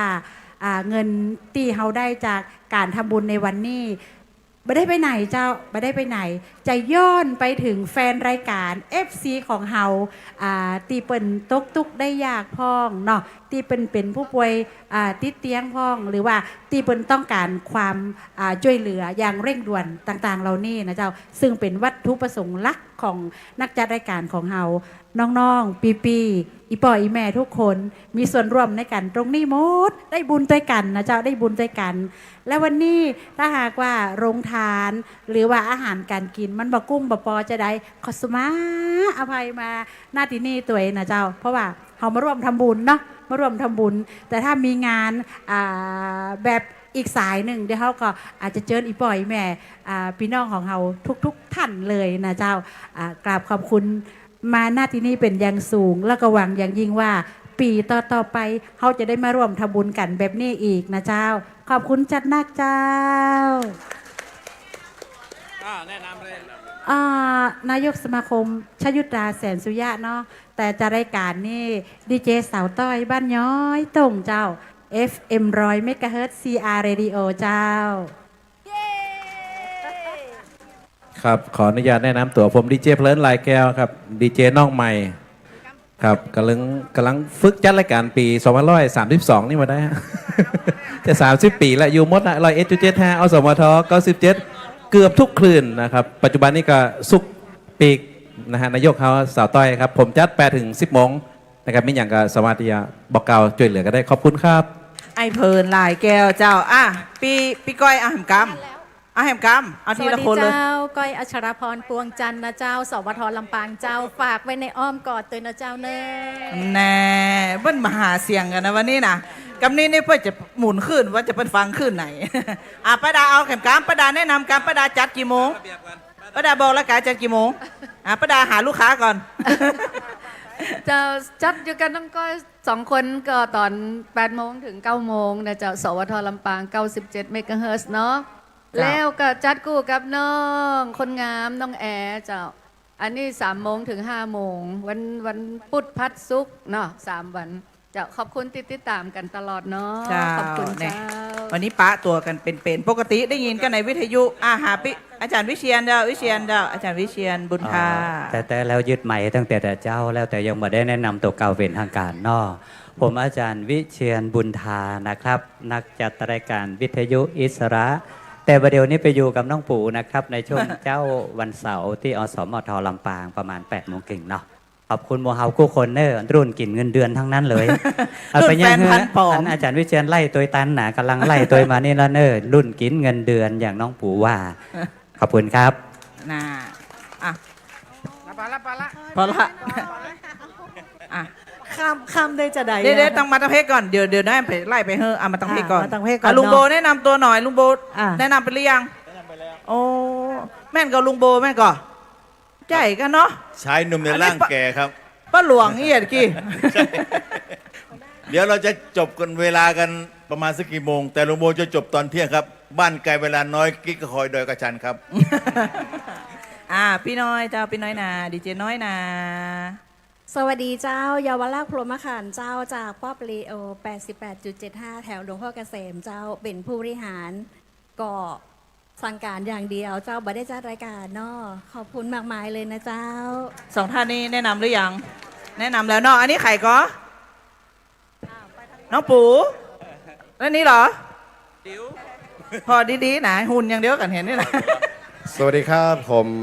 นันไกครับนักจัดรายการวิทยุคลื่น FM 100ก็อยู่ในสังกัดของดีเจสาวต้อยนะครับฝากเนื้อฝากตัวตัวครับกับรายการเทศบาลท่าผาประชาสัมพันธ์ทุกวันเสาร์อาทิตย์ 9 โมงจนถึง 11 โมงครับ CR Radio ขอบคุณครับคนนี้บ่ต้องบอกสมัยน้องเป็นนักเรียนมันเดี๋ยวนี้วันนี้เอาเขี้ยวมาเลยก่อนวันนี้เอาเขี้ยวมาเลยก่อนนะนานเคลื่อนไม่มีอยู่กายเนี่ยเรียกเขี้ยวเรียก2 ที่เนี่ยมันเดี๋ยวนี้บ่ใช่แปลงฟันปลอมสักกรรมนะนี่รายการจัดรายการมดหมดนี่นี่งานวัดมันนักก็เลยห่างพ่องไปพ่องนะครับมีอย่างกับบอกเนอขอบคุณพี่น้องเปิ่นป้อมวงศาปูป้าเอาอาเบาเถิบสาวเท่าทุกดันครับสาวเหลือน้อยพี่นานกับข่าวกำเครือกันยกคือปนานเนาะปนานนะครับ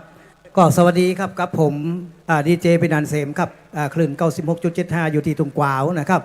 ถ้ามาจัดในเมืองก็คงจะแฟนรายการกันนักเหมือนกันนะแม่เนาะคนหลูบรอพอบากายนะแม่นะครับเป็นเจ้าของสถานีตัวจัดรายการตัวร้องเพลงตัวเพียวขี้เหอะขี้ยาครับกวาดมดทุกอย่างไม่เหยมีคนเดียวดูนั่นนะครับก็ขอบคุณนะครับเนอคุณปอบคุณแม่ที่ได้มาช่วยกันในวันนี้เนาะนะครับพบปะกับดีเจทั้งหลายท่านนะครับบางทีผมอาจจะไม่ได้ไปหลายที่ฟังเสียงเพลงผมก็ได้ครับบนหักขาบควาย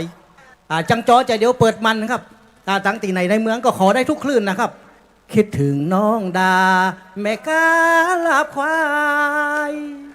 อันนี้แหละครับเจ้าของจริงเสียงจริงครับเนาะคนหลุมรอจริงๆจะรายการผมจะหันหน้าแม่เนาะประเด็นนี้ปัญหาเพื่อจะหมุนขึ้นนี่นั่นนะครับขอบคุณนะครับ อุเลนบ่ได้นะเจ้า ครับก็ขอสวัสดีครับผมไม่เป็นน้อง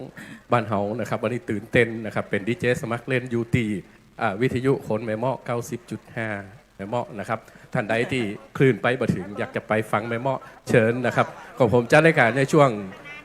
9 โมงจนถึง 10 โมงนะครับเฉพาะวันเสาร์วันอาทิตย์นะครับในรายการสาระน่ารู้เล่าสู่กันฟังนะครับเอาปัญหาต่างๆกฎหมายผ่องอย่างผ่องกู้กับอดีตที่ดินของอำเภอแม่เมาะนะครับมาเล่าประสบการณ์เรื่องของกฎหมายดังนั้นที่ดินนะครับเนาะขอเชิญทุกท่านถ้าเกิดว่าได้แวบไปแอลหาแม่เมาะนะครับก็ไปได้นะครับที่สถานีวิทยุคนแม่เมาะครับ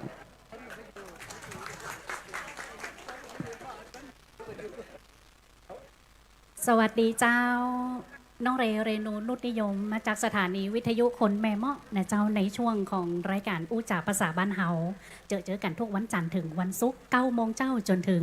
เที่ยงวันนะเจ้าขอบคุณเจ้าครับสวัสดีครับผมดีเจไอ้กอนเนาะแต่ก่อนเคยจัดอยู่ตอนนี้ไม่ได้จัดนะครับเป็นผู้บริหารสถานีสมายเรดิโอครับ107.25 เมทะนะครับครับ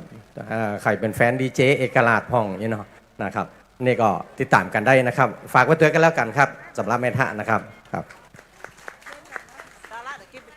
ครับผมดีเจโอภัสกรชุมพูทองนะครับหรือว่าปินัดอุกเก็ตนั่นเองนะครับเนาะอยู่สถานีวิทยุ FM 100 CR Radio นะครับอยู่ทุกวันจันทร์วันพุธวันพัด3 วันนะครับวันอังคารและก็วันศุกร์นั่นติดภารกิจงานศพนะครับเนาะก็เลยไม่ได้เข้ามานะครับฉะนั้นแล้วก็จะอยู่กับคุณผู้ฟังนะครับทุกวันจันทร์วันพุธวันพัดนะครับบ่าย2 โมงจนถึงบ่าย3 โมงนะครับเนาะก็หมุนขึ้นมาฟังกันที่ FM 100 CR Radio ตัวนะครับแล้วก็ฟังน้อยหนึ่งนะครับเนาะก็น่าจะเร็วๆนี้นะครับเนาะเวลา2 ทุ่มจนถึง4 ทุ่มนะครับกับ FM 101.75 นะครับที่กอขานะครับเนาะวิทยุกองทัพภาคที่3นะครับเจอกันเร็วๆนี้นะครับ2 ทุ่มจนถึง4 ทุ่มถ้าใครยังมารับเตื้อก็มาฟังกันได้กับดีเจโอภัสกรจุมพูทองหรือว่าพี่หนันอุกเก็ตนะครับสวัสดีครับครับผมสวัสดีครับญาติธรรมสายบุญกูคนเนาะนะครับฝากอาจจะเป็นน้องใหม่ในวงการนะครับฝากพ่อแม่พี่น้องช่วยติดตามโดยกันแล้วกันเนาะนะครับดีเจจอใจเดียวครับจาก FM 103.50 เมกะเฮิรตซ์ตำบลพระบาทอำเภอเมืองจังหวัดลำปางครับแล้วก็ FM 94.50 เมกะเฮิรตซ์สถานีวิทยุลุ่มน้ำวังตาผาเรดิโออำเภอเถินจังหวัดลำปางนะครับเนาะก็ติดตามได้ครับแม่ครับ ขอบคุณแฟนคลับทุกคนด้วยขอบคุณครับผมวันจันทร์ถึงวันศุกร์นะครับผมจัดอยู่2 ช่วงเช้าตี 5 ถึง 8 โมงแล้วก็บ่าย 3 โมงแรงถึง 5 โมงแรงวันเสาร์อาทิตย์ 9 โมงถึงเที่ยงนะครับวันเสาร์อาทิตย์ 9 โมงถึงเที่ยงเนาะติดตามรับฟังได้ขอบคุณครับผมมาตั้งกลางเพกะเนี่ยยายตีก่อนยายตีก่อนนัดเอาสุดท้ายเอาเฮอเปิ่นก่อนมาเฮา2 คนสุดท้ายเขาเป็นเฮาอยู่หลังเฮาเป็นผู้อยู่เบื้องหลังโอเคเอาก่อนพี่บีนะคะอยู่107เลิฟ FM เดี๋ยวก่อนฟีลกู๊ดเป๊ปปี้จะได้ตัวว่าตัวก็เปิ้ลขายปี้เป็นชื่อพี่บีไม่ได้ชื่อบีเฉยๆนะเป็นชื่อพี่บีพี่บีสวัสดีทุกท่านด้วยนะคะก็จัดอยู่ที่107เลิฟ FM Feel Good ฟังแล้วรู้สึกดีค่ะเวลา 12 นาฬิกาถึง 13 นาฬิกานะคะวันจันทร์ถึงวันศุกร์ค่ะจัดตอนเปิดกินข้าวตอนสวัสดีเจ้าไผ่ฟังเดี๋ยวก่อนถามก่อนมาเฮ้อเตี้ยไผ่ตอบได้ไปเอารางวัลที่ลุงโบไผ่เจ้าฟังเสียงไผ่จำได้พ่องลุงโบไม่ไหนล่ะไผ่แม่ขอฟังเสียงคือสบายใจจุ่มหูหน่อยเสียงไผ่เจ้ายินดีอีแม่ยินดีตาเฮาในเปิ้นให้หมูจักตะกี้ตู้เปิ้นบอกว่าป้าบัวตองใจอ่อนนะ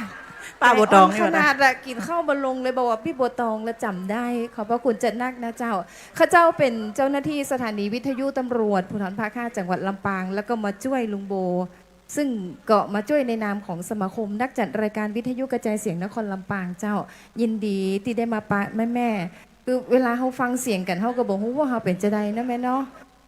เจ้าวันนี้ จ้ะ เรามา นึก ปา ว่า ตัว พม่า แต้ๆกันเลยนะเจ้ากราบขอบพระคุณแม่ๆทุกท่านตัวเจ้าขอบพระคุณอีแม่เอาหอมมาฝากตัวเจ้าแม่ขอบพระคุณ ตู เจ้า โบว่าอัน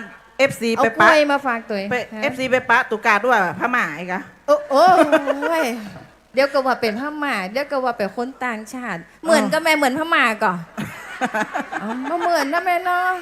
ว่าไปเรื่อย พี่โบตองมั่นใจก็ ฮะ ว่าหลังจากนี้เขาจะฟังเขาอยู่ ฟังกันแม่ฟังก่อนจะฟังอยู่กับเจ้า ฟัง นี่ FC สมาคมของเฮาเนี่ยเจ้ามีจุดประสงค์หลักเลยก็คือช่วยในส่วนของผู้ที่ยากไร้ผู้ที่ขาดแคลนนะเจ้า ถ้าจะว่าพ่อแม่พี่น้องท่านใดที่หู้เนาะก็สามารถจะแจ้งมาได้ เอาเป็นว่าทุกดีเจกันละกัน เพราะว่านักจัดรายการของเฮา13อำเภอ เราอยู่ในสมาคมนักจัดรายการวิทยุอยู่แล้วนะเจ้า และเฮาก็พร้อมที่จะเข้าไปหาพ่อแม่พี่น้องเนาะอยู่ไก่ใกล้บะเกียงแม่ ขอฮื้อบอกเนาะยินดีไปถึงบ้านเลยนะเจ้ากราบขอบพระคุณแม่แห่งกรรมเจ้าขอบพระคุณเจ้า ตุ๊ปี อีแม่ปรบมือขอให้แม่ร่ำแม่รวยให้แม่แข็งแรงเจ้า อันตุ๊ปี้เก๋ไม่ไหนฮะจะยืมนกหวีดเธอไปบดตองกัน เปิงขนาด อัน ตะ ตุ๊ กี้ บย่าง ตะกี้เป่าเขาพอตกใจหมดอะอยู่ฮั่นนะ กะอันนี้ไข่อาจจะหูจักก่อนสองคนนี้อ่ะนี่ อ่ะ FC 106.5 ต่อเพื่อได้ ในเขาอันตะกี้เป็นว่าแฟนพันธ์แท้บ่มีกับแฟนฟันต่อไม่ว่าตุ๊ปี้เก๋วุ้นเนอะลดกันไหนบ้างพูดนะ ไปแล้วกันตะกี้เดินไป อ่ะ วุ่น แนะนำตัวเจ้าดีเจดรพัชริยาฟองจันตาหรือว่าน้องแอมเจ้าลูกสาวตุ๊ปอสมชาตินี่หันแล้วเนาะได้หันวันเนี้ยนะอันนี้ลูกบ่าวตุ๊ปอ ครับผมดีเจนัทนะครับสราพรสุธาครับก็เป็นตึงนักจัดรายการวิทยุตัวนะครับแล้วก็เป็นช่างเทคนิควิทยุนะครับอยู่ลำปางเนี่ยจัด2คืนนะครับ ลายใจ รายใจ นะเมียเล่มได้สเตียแม่ใครเข้าไปเป็นลูกเขยบ้างนะ จัด2คืนนะครับ FM 101.75 เมกะเฮิรตซ์นะครับกองทัพภาคที่3นะครับแล้วก็ FM 106.50 เมกะเฮิรตซ์นะครับแล้วก็แฮมคืนแฮมจังหวัดหนึ่งอยู่เชียงใหม่ ไปอยู่อย่างปุ้นเหรอก ำลังเรียนจบนะครับกำลังเรียนจบเลยนะค จะ รับ เป็นด็อกเตอร์อย่างเปิดด้วยอ๋อก ำลังเรียนจบปีนี้ รอรับปริญญาปีหน้านะครับอยู่เชียงใหม่นะครับจัด FM 97.25 เมกะเฮิรตซ์นะครับราชมงคลล้านนาเจียงใหม่นะครับกูวันนี้ก็จัดอยู่นะครับแต่ช่วงนี้ปิดเทอมก็เลยปิกมาลำปางมาจัดที่ลำปางตัว สลับกันไปสลับกันมานะครับก็หลากหลายท่านคุ้นชื่อผมนะครับตู้ปอ พูดทั้งวัน ลูกเบาตู้ปอนะครับ จ้ะ น้อง เดี๋ยว นัด ก่ น้องนัดเนี่ยเนาะ น้องนัดในขออนุญาตพี่นักจัดรายการวิทยุ อันนี้เป็นความสุขบนเสียงเพลง แต่เดี๋ยวจะแนะนำนักจัดรายการที่บักเกยเปิดเพลงเจ้าหมูมันเป็นหยังก็คิดจี้ก็ว่าได้หมูนะเนาะมาพระอาจารย์อธิการปันแก้ว อินทปัญโยอันนี้ใครเคยฟังพ่อง พี่แม่ได้เคยฟังแน่นอน ฮะแม่เคย แฟน ก่อน รายการเลย6.5 นี่นะนักขนาดนะครับ น้องนัดเฮ้พระอาจารย์ปาFC หน่อย สวัสดีครับผมดีเจปันแก้วครับ เป็นว่าดีเจเขาก็ว่าดีเจวงกันเนาะอาตมาภาพพระอธิการปันแก้วอินทปัญโยอาจารย์รายการที่ 106.5 เมกะเฮิรตซ์เนาะวิทยาสงฆ์นครลำปาง ทุกวันศุกร์รายการธรรมะสปะกับพระอธิการปันแก้วเดี๋ยวนี้จบมาใหม่ๆอย่างอุ่นๆร้อนๆ จะเป็นด็อกเตอร์แล้วล่ะ ก็บ่ได้ภารกิจอันยังก็จะน้อยลงนะก็คงจะได้เข้ามาจัดรายการบางทีก็ลงก็ลืมมาได้จัดพ่องสุกร์ที่แล้วนี่ขออภัยว่าจะลืมไปหน่อย เพราะว่าอยู่ตนเดียวนะแล้วก็ทำงานแล้วก็เรียนหนังสือตัวเองตอนนี้ก็ภารกิจในการเรียนก็เรียบร้อยแล้วเนาะก็ขอพบปะกับคณะสัตยาญาติโยมไฟใครฟังรายการธรรมะสปะกับพระอธิการปันแก้วบ้างยกมือดู โอ้แฟน เจริญพรเนาะปฏิเอก่อนเดี๋ยว อันขอเสียงที่จังอู้ออกอากาศเป็นคนเท่าให้ฟังกันเนาะนี่อันนี้เหลือสาริกาแสนเสียงก่อนไหนนี่นะเอาหน่อยเถอะ เอามันเป็นจะได้คนเท่านี่มันเป็นจะได้ มันเป็นจะเอียกอะครับ ผมฟังแล้วมันม่วนแล้วต้องปันแก้วนี่นะ เอาเตี้ยกันเนาะเขิน นมัสการขอบพระคุณเจ้าแหมท่านหนึ่งอันนี้ตึงเปิดสายเพื่อไผ่ อันนี้เปิดบ่เคยเปิดสายวิทยุนิมนต์พระอาจารย์เจ้าพระครูวิบูลย์ปริยัติยากรเดี๋ยวได้ยินเสียงก่อนพระอาจารย์จะประทานัดในการห้าบสายเนาะแต่พระอาจารย์เปิ้ลจะมีสาระ เจอว่า FC นักแน่นอนนะ FC นักแน่นอน ฟังเสียงก่อนนะ อันนี้เป็นเจ้าวัดวัดดอกพร้าวเจ้าคณะตำบลเวียงเหนือเนาะ ก็ขอความสุขความเจริญจงมีแด่คณะสัตยาญาติโยมครูคนนะฮะธรรมภาพพระครูวิบูลย์ปริยัติยากรนะพอดีจัดรายการอยู่สทลำปางตอนเจ้านะฮะ4-5-6 โมงเจ้าแล้วก็ของเฮาเนี่ยจะเป็น8 โมงถึง 9 โมงนะธรรมะยามเช้านะของวิทยุเพื่อการศึกษาวิทยาลัยสงฆ์นครลำปางนะส่วนมากจะเป็นเนื้อหาล้วนๆนะฮะเนื้อหาล้วนๆวิธีการแก้ไขปัญหาต่างๆนะครับเพราะฉะนั้นเนี่ยก็คงจะได้ยินเสียงกันแล้วนะครับอาจจะเสียงเพี้ยนๆหน่อยนะเหมือนกับในวิทยุนะครับเพราะฉะนั้นเนี่ยขอความสุขความเจริญจงมีแด่คณะสัตยาญาติโยมกุคนขอทุกท่านจงมีอายุวันโนสุขังพระลัง สา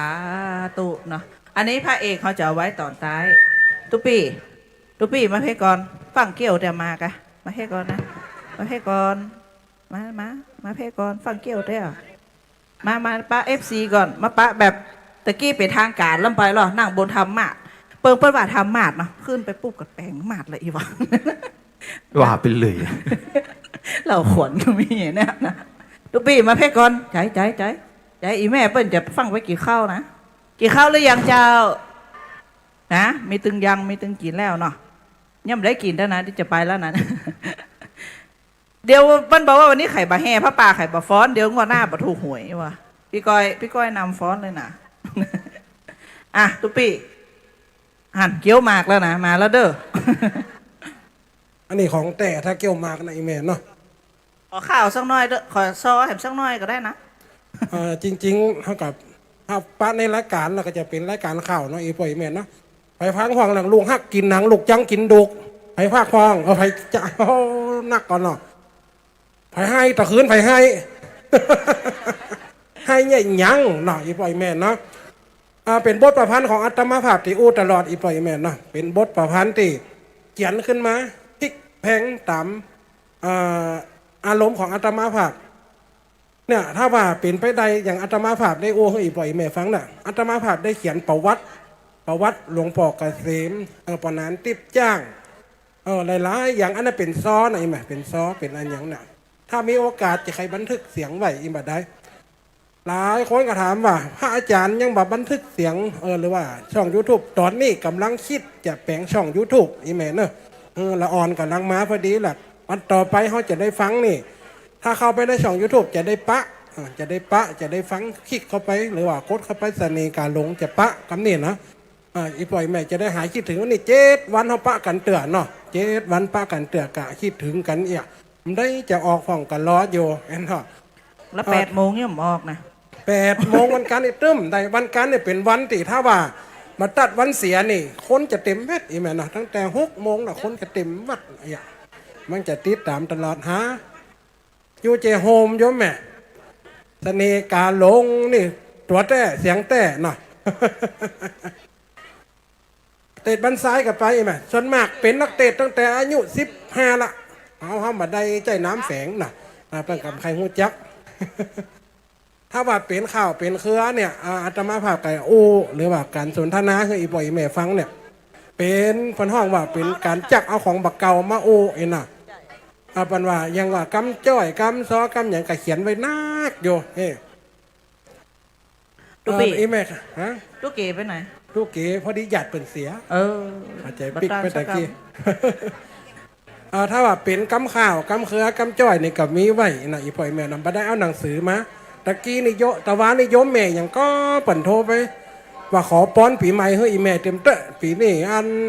คนเท่าปัจจัยเปิ่นนั่นแหละคนเท่าปัจจัยเปิ่นมีละอีแม่จำเป็นได้ปั่นป้อนคนเดียวปีนี้จะกำลังจะฮัดป้อนปีใหม่ไอ้ติดอันอีแม่โทษตะวานั่นนะเดี๋ยวอยู่ในถุงยามนี่อีแม่เนาะเนี่ยปั่นป้อนปีใหม่ก็อะไรอย่างกะปกติจะเป็นนักประพันธ์อีปล่อยแม่เขียนไว้นักตึงทำตึงข่าวตึงซ้อนะเขาเป็นตัวเจ้านี่สอนละอ่อนได้แต่เขาไม่ได้สามารถเอามาทำคนเดียวได้นะกันใจคนอื่นผ่องอะไรอย่างผ่องในกันแต่ว่าเป็นข่าวนี่ก็ตัวเองตลอดเป็นคนอ่านเป็นคนเล่าลูกฮักกินหนังลูกจังกินดุกนางเอกจื่ออย่างก็จำได้ก็น้องนงคานเนี่ยแสดงว่าจำได้นี่ แล้วก็ปีของมัน2 คนเนาะจื่ออย่างอีแม่กองพบก็ไผติ๊กตอกติ๊กตอกติ๊กตอกยาดาเห็นหรอแต่แม่มันจื่ออย่างก็ต่อหย่าวิไลใหม่ๆออกตอนแรกมูนี่จังขนาดตั้งจังหย่าวิไลนะเปียตะคืนให้เอ็นดูเปิดอีว่ะเอ็นดูแม่มันได้กินข้าวการไปหาลูกเมื่อกินข้าวเนาะกึดเจหอดว่าตอนน้องค้างเกิดเมื่อกินข้าวมันก็เนี่ยวิบากหรือว่าปนห้องว่าอาตมาภาพจะแต่งแบบพลิกแพงไปมาเนี่ยอีปอยแม่กัดตัวมตันพ่องกับใครโห่โทรมามันจบจะได้พระอาจารย์นี่เล่าให้แม่ฟังกันเราขำใจลำไปอ่ะอีหรอเติมบอกตอนสุดท้ายอวสานติดหน้าในอีแม่เนาะตัวละครนักแต่ว่าม่วนนี่ตัวละครนักแต่อาตมาภาพเขียนไว้นักดำเดียวในเรื่องใหม่กำลังแต่งหันเรื่องไอนากูเนี่ยเป็นละครทำก็จะเอามาเฮออีปอยแม่ฟังกับทักต่อไปแต่ตีจำได้นี่ทัดจากอวสานของเรื่องลูกฮักกินหนังลูกจังกินดุกจากอันโอเรื่องตุ้งสามหางกับเรื่องถงหอข้อดวนเฮ้ยยายพิมพ์กับยายสมจิตนะเปิ่นโทรไปไอ้แม่ใครฟังไอ้แม่ใครหู้เรื่องนี่หรออายุขนาดนี้แล้วต้องปูทางไว้เปิ่นว่าเตรียมตัวก่อนตายมันถึงมีเนาะเปิ่นเรื่องตายเป็นเรื่องธรรมดาก็อีปอยแม่นับฟังได้จะเกิดประโยชน์หรือว่าได้ความคิดจะได้จะเขียนประพันธ์ไว้ว่าน้ำนังจะได้เป็นศิลปินแห่งศาสตร์ก็เปิดเฮกะ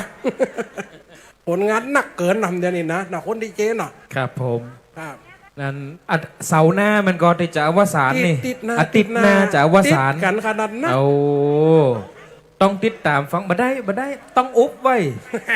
อาทิตย์หน้าเหตุการณ์จะเป็นจะได้ติดตามเพื่อได้ครับผมกับนมัสการขอบพระคุณครับผมครับนะเดี๋ยวจะมีแฮมรูปหนึ่งนั้นกับพระเอกดูนะครับเดี๋ยวก่อนที่จะไปหาพระเอกวันนี้ดีเจดิวไปจัดรายการช่วง 10 โมงได้ครับแจ้งจากแฟนรายการว่าสมกแฟนรายการใครรู้จักสมกพ่องนะเปิดแจ้งมาว่าสมกเสียชีวิตแล้วซึ่งเป็นแฟนรายการของนักจัดรายการวิทยุทุกคนเหมือนว่าจะชาปนกิจวันพฤหัสนี่นะครับแจ้งมาตะกี้นี่นะครับแล้วก็มีแฟนๆรายการตะกี้บอกว่าเปิ้นเสียเมื่อ2 วันที่แล้วเนาะก็เป็นแฟนรายการกับหมู่เฮาเนี่ยเนาะนะครับถ้าใครมีข้อมูลเพิ่มเติมแจ้งให้หมู่นักจัดรายการวิทยุเฮาได้นะครับขอบพระคุณทุกท่านครับกับนิมนต์ครับท่านพระมหาสมชาติชัตตปัญโยนะครับโอ้ได้แบ่งม่วงกนพระจันทร์ครับขอบูชาสาวได้ก็ครับอันก๋วยเตี๋ยวเปิ้นกินก๋วยเตี๋ยวเปิ้นวันลำนะหอมมา500เนี่ยสาธุปล่อยอย่างก็ปอนี้พลแม่อย่างปอนี้พลแม่สุภาพรไผจะห้อมต่อจากไอ้ปอต้องบัดน้อยกว่า500เนอะแล้วก็ขอบคุณกับทุกคนทุกท่านวันนี้กับเข้าตีขึ้นโต๊ะครูบาอาจารย์ยังบัดหยอบกำเตือนเนอะพักตุดเอามานักล่ำไปพี่น้องบ้านนากวางพี่น้องบ้านผาแมวพี่น้องบ้านผาแมวนี่ก็เป็นศรัทธาญาติโยมติดตามมาจากการเตรียมภาพเดินธุดงไปนอนปัจจ้าบันเปิ่นจากหันก็ติดตามกันมาประเดี๋ยวปีแล้วก็เอากระถินไปช่วยเปิ่นปีนี้ก็ทำประตูทำอย่างวิหารแล้วเนาะตั้งหลายท่านด้วยกันที่เอาโรงทานมาวันนี้เตียตมาขอเป็นพิเศษมาก็โดยเฉพาะคนเฒ่าคนแก่หลายตีเนอะพี่น้องบ้านกาดโป่งพี่น้องบ้านจูดพี่น้องบ้านจูดบ้านจำเนาะพี่น้องบ้านตอนนี้ตั้งสถานีวิทยุความจริงครับแต่เจ้าเนอะสถานีวิทยุคลื่นสีขาววัดไฟหินออกอากาศไปตั้งเชียงใหม่อยู่สถานพี่น้องเชียงใหม่บ่ได้กินก๋วยเตี๋ยวจะหอมก็ได้เนอะ ตันอยู่เนาะตั้งปันแล้วตั้งอันบันดงสันเงินเอากับเข้ามาถวายพระวันนี้งบประมาณในการจัดการนี้จัดงานนี้บ่มีสักบาทเนาะก็เลยได้อาศัยบุญความจริงอาตมาภาพวันนี้ต้องเดินธุดงค์ที่อำเภอตะวังผาตามปกติแล้วเส้นทางวันนี้ก็จะเดินอยู่บนดอยที่จะไปตะวังผาแต่เนื่องจากว่าถ้าบ่มาศรัทธาก็ว่าอาจารย์จุเนาะเอาไปออกโรงทานด้วยกันอาจารย์จะเอาก๋วยเตี๋ยวไปถ้าบ่มาเขาก็จะบ่มาอีนะวันนี้ก็เลยว่าไหนๆก็เป็นงานปีงานน้องงานคนในครอบครัวเนาะก็คือสมาคมนักจัดรายการเปิ้นเป็นดีเจภาคของเจ้าบ้านอาตมาภาพเขาก็เป็นดีเจภาคตู้เจ้า ไผ่ฟังเพลงดอกบัวแล้วไผ่ร้องเพลงดอกบัวได้พ่อ ถ้าได้ยินเพลงดอกบัวส่วนใหญ่จะเข้าใจหู้ว่าอาตมาจัดรายการละเนาะก็จะมีวันจันทร์ความจริงตอนเจ้านี่โอ้เรื่องงานนี้ไปเป็นชั่วโมงอ่ะโอ้ไปเปิดวิทยุพออาจารย์ลืมไปอ่ะคนที่เกาะสัญญาณอยู่ที่ดอยหล่อเชียงใหม่เปิ้นถ้าจะรับบัดตื่นใช่ไหมบัดได้เกาะสัญญาณอาตมาบอกว่าพี่น้องทางเมืองน่านโทรมาเนอะคืนนี้จะไปนอนที่ปัจจาบันเหตุก็ดับปิงไปเปิดพอเลยหู้ว่าเปิ้นบัดได้เกาะสัญญาณสกรรมก็เป็นธรรมดาเนาะอูถึงเรื่องการจัดงานในครั้งนี้กูเตือนั้นศรัทธาญาติโยมก็ฮับซองไปก็หอมเปิ้นมาบ่ได้แต่ในครั้งนี้ศรัทธาญาติโยมได้มาหันเปิ้นจัดกิจกรรมตัวอูกับลุงโบตะกี้อูกับตังทีมงานว่าปีหน้าเขาจัดเหมือนกับปล่อยส่วนรวมเขาทำที่นี่ศรัทธาญาติโยมอีป่อยอีแม่ต้องปุ้นศาลลักเมืองตรงนี้พระพุทธรูปประจำพระองค์ดำประจำจังหวัดลำปางสมัยหลวงปู่เปิ้นยังมีชีวิตอยู่เปิ้นจัดเตดจัดทำบุญที่นี่เหมือนกับทำบุญให้เมืองลำปางทั้งหมดฉะนั้นสมาคมนักจัดรายการของจังหวัดลำปางก็ถือว่าเป็นตัวแทนสื่อมวลชนที่จะต้องอนุรักษ์รักษาวัฒนธรรมประเพณีนี้ไว้อาตมาส่วนตัวก็ปวารณากับลูกหลานกับน้องนุ่งสุ่งซองว่าทุกปีถ้าจัดที่นี่ก็จะมาร่วมก็จะมาจัดปีหน้านี้จะจัดประมาณเดือนกุมภาคือมันอากาศสบายหน่อยเขาจัดดอกจัดดวงจัดซุ่มจัดอย่างงามๆแล้วก็ไผ่มีของขายเอามาตัวพริกเกี๊ย5 คาจะใครแกมถ้ามาก็ได้ลายนี่มีนะของที่เป็นหัตถกรรมที่บ้านเฮามีเป็นพักเป็นไม้ถ้าขายไปได้เขาออกลงทานเนอะปีหน้าเอาของมาเยอะๆเนี่ยอย่างการก้อมเนี่ยการนั่งก้อมเพื่อนนะเต้นเพิ่มแหมสักส่วนหนึ่งเนาะแล้วก็กิจกรรมคือมันไปถึงสัก 3-4 โมง3-4 โมงทอดพระป่าคนจะมาแล้วก็จะได้ม่วนกันปีหน้าจะมีซอด้วยเนอะถ้าไผ่ซออาตมาจะซอจะให้คนเดียวจะให้ท่านอาจารย์เสน่ห์กาหลงเอาซอมาตัวแล้วก็อันนี้คือทีมงานส่วนใหญ่เนาะน้องแอมพัชริยาฟองจันตาได้กล่าวถึงทุกวันดร.แอมดร.จิรศักดิ์แล้วก็น้องนัทสถาพรสุตาคำน้องดิวคือคนนี้เนอะอนุพงษ์ตาจินะอันนี้ก็เท่ากับว่าเป็นลูกที่ทำงานด้วยกันมาอาตมาเข้ามาทำงานโครงการธรรมยตาก็ได้น้องดิวไปทำข่าวเรื่องโรงเรียนขนาดเล็กตั้งแต่บอกหู้จักกันกำเตือก็เลยมาหู้จักกันประเดี๋ยวนี้ส่งเฮียนจบป.ตรีแล้วตะกี้มักกะซิบว่าป.โทจะเฮียนกับอีหล่ะอนุญาตก็ครับหลวงพ่อมันมาตอนหน้าศรัทธาครับผมหลวงพ่อ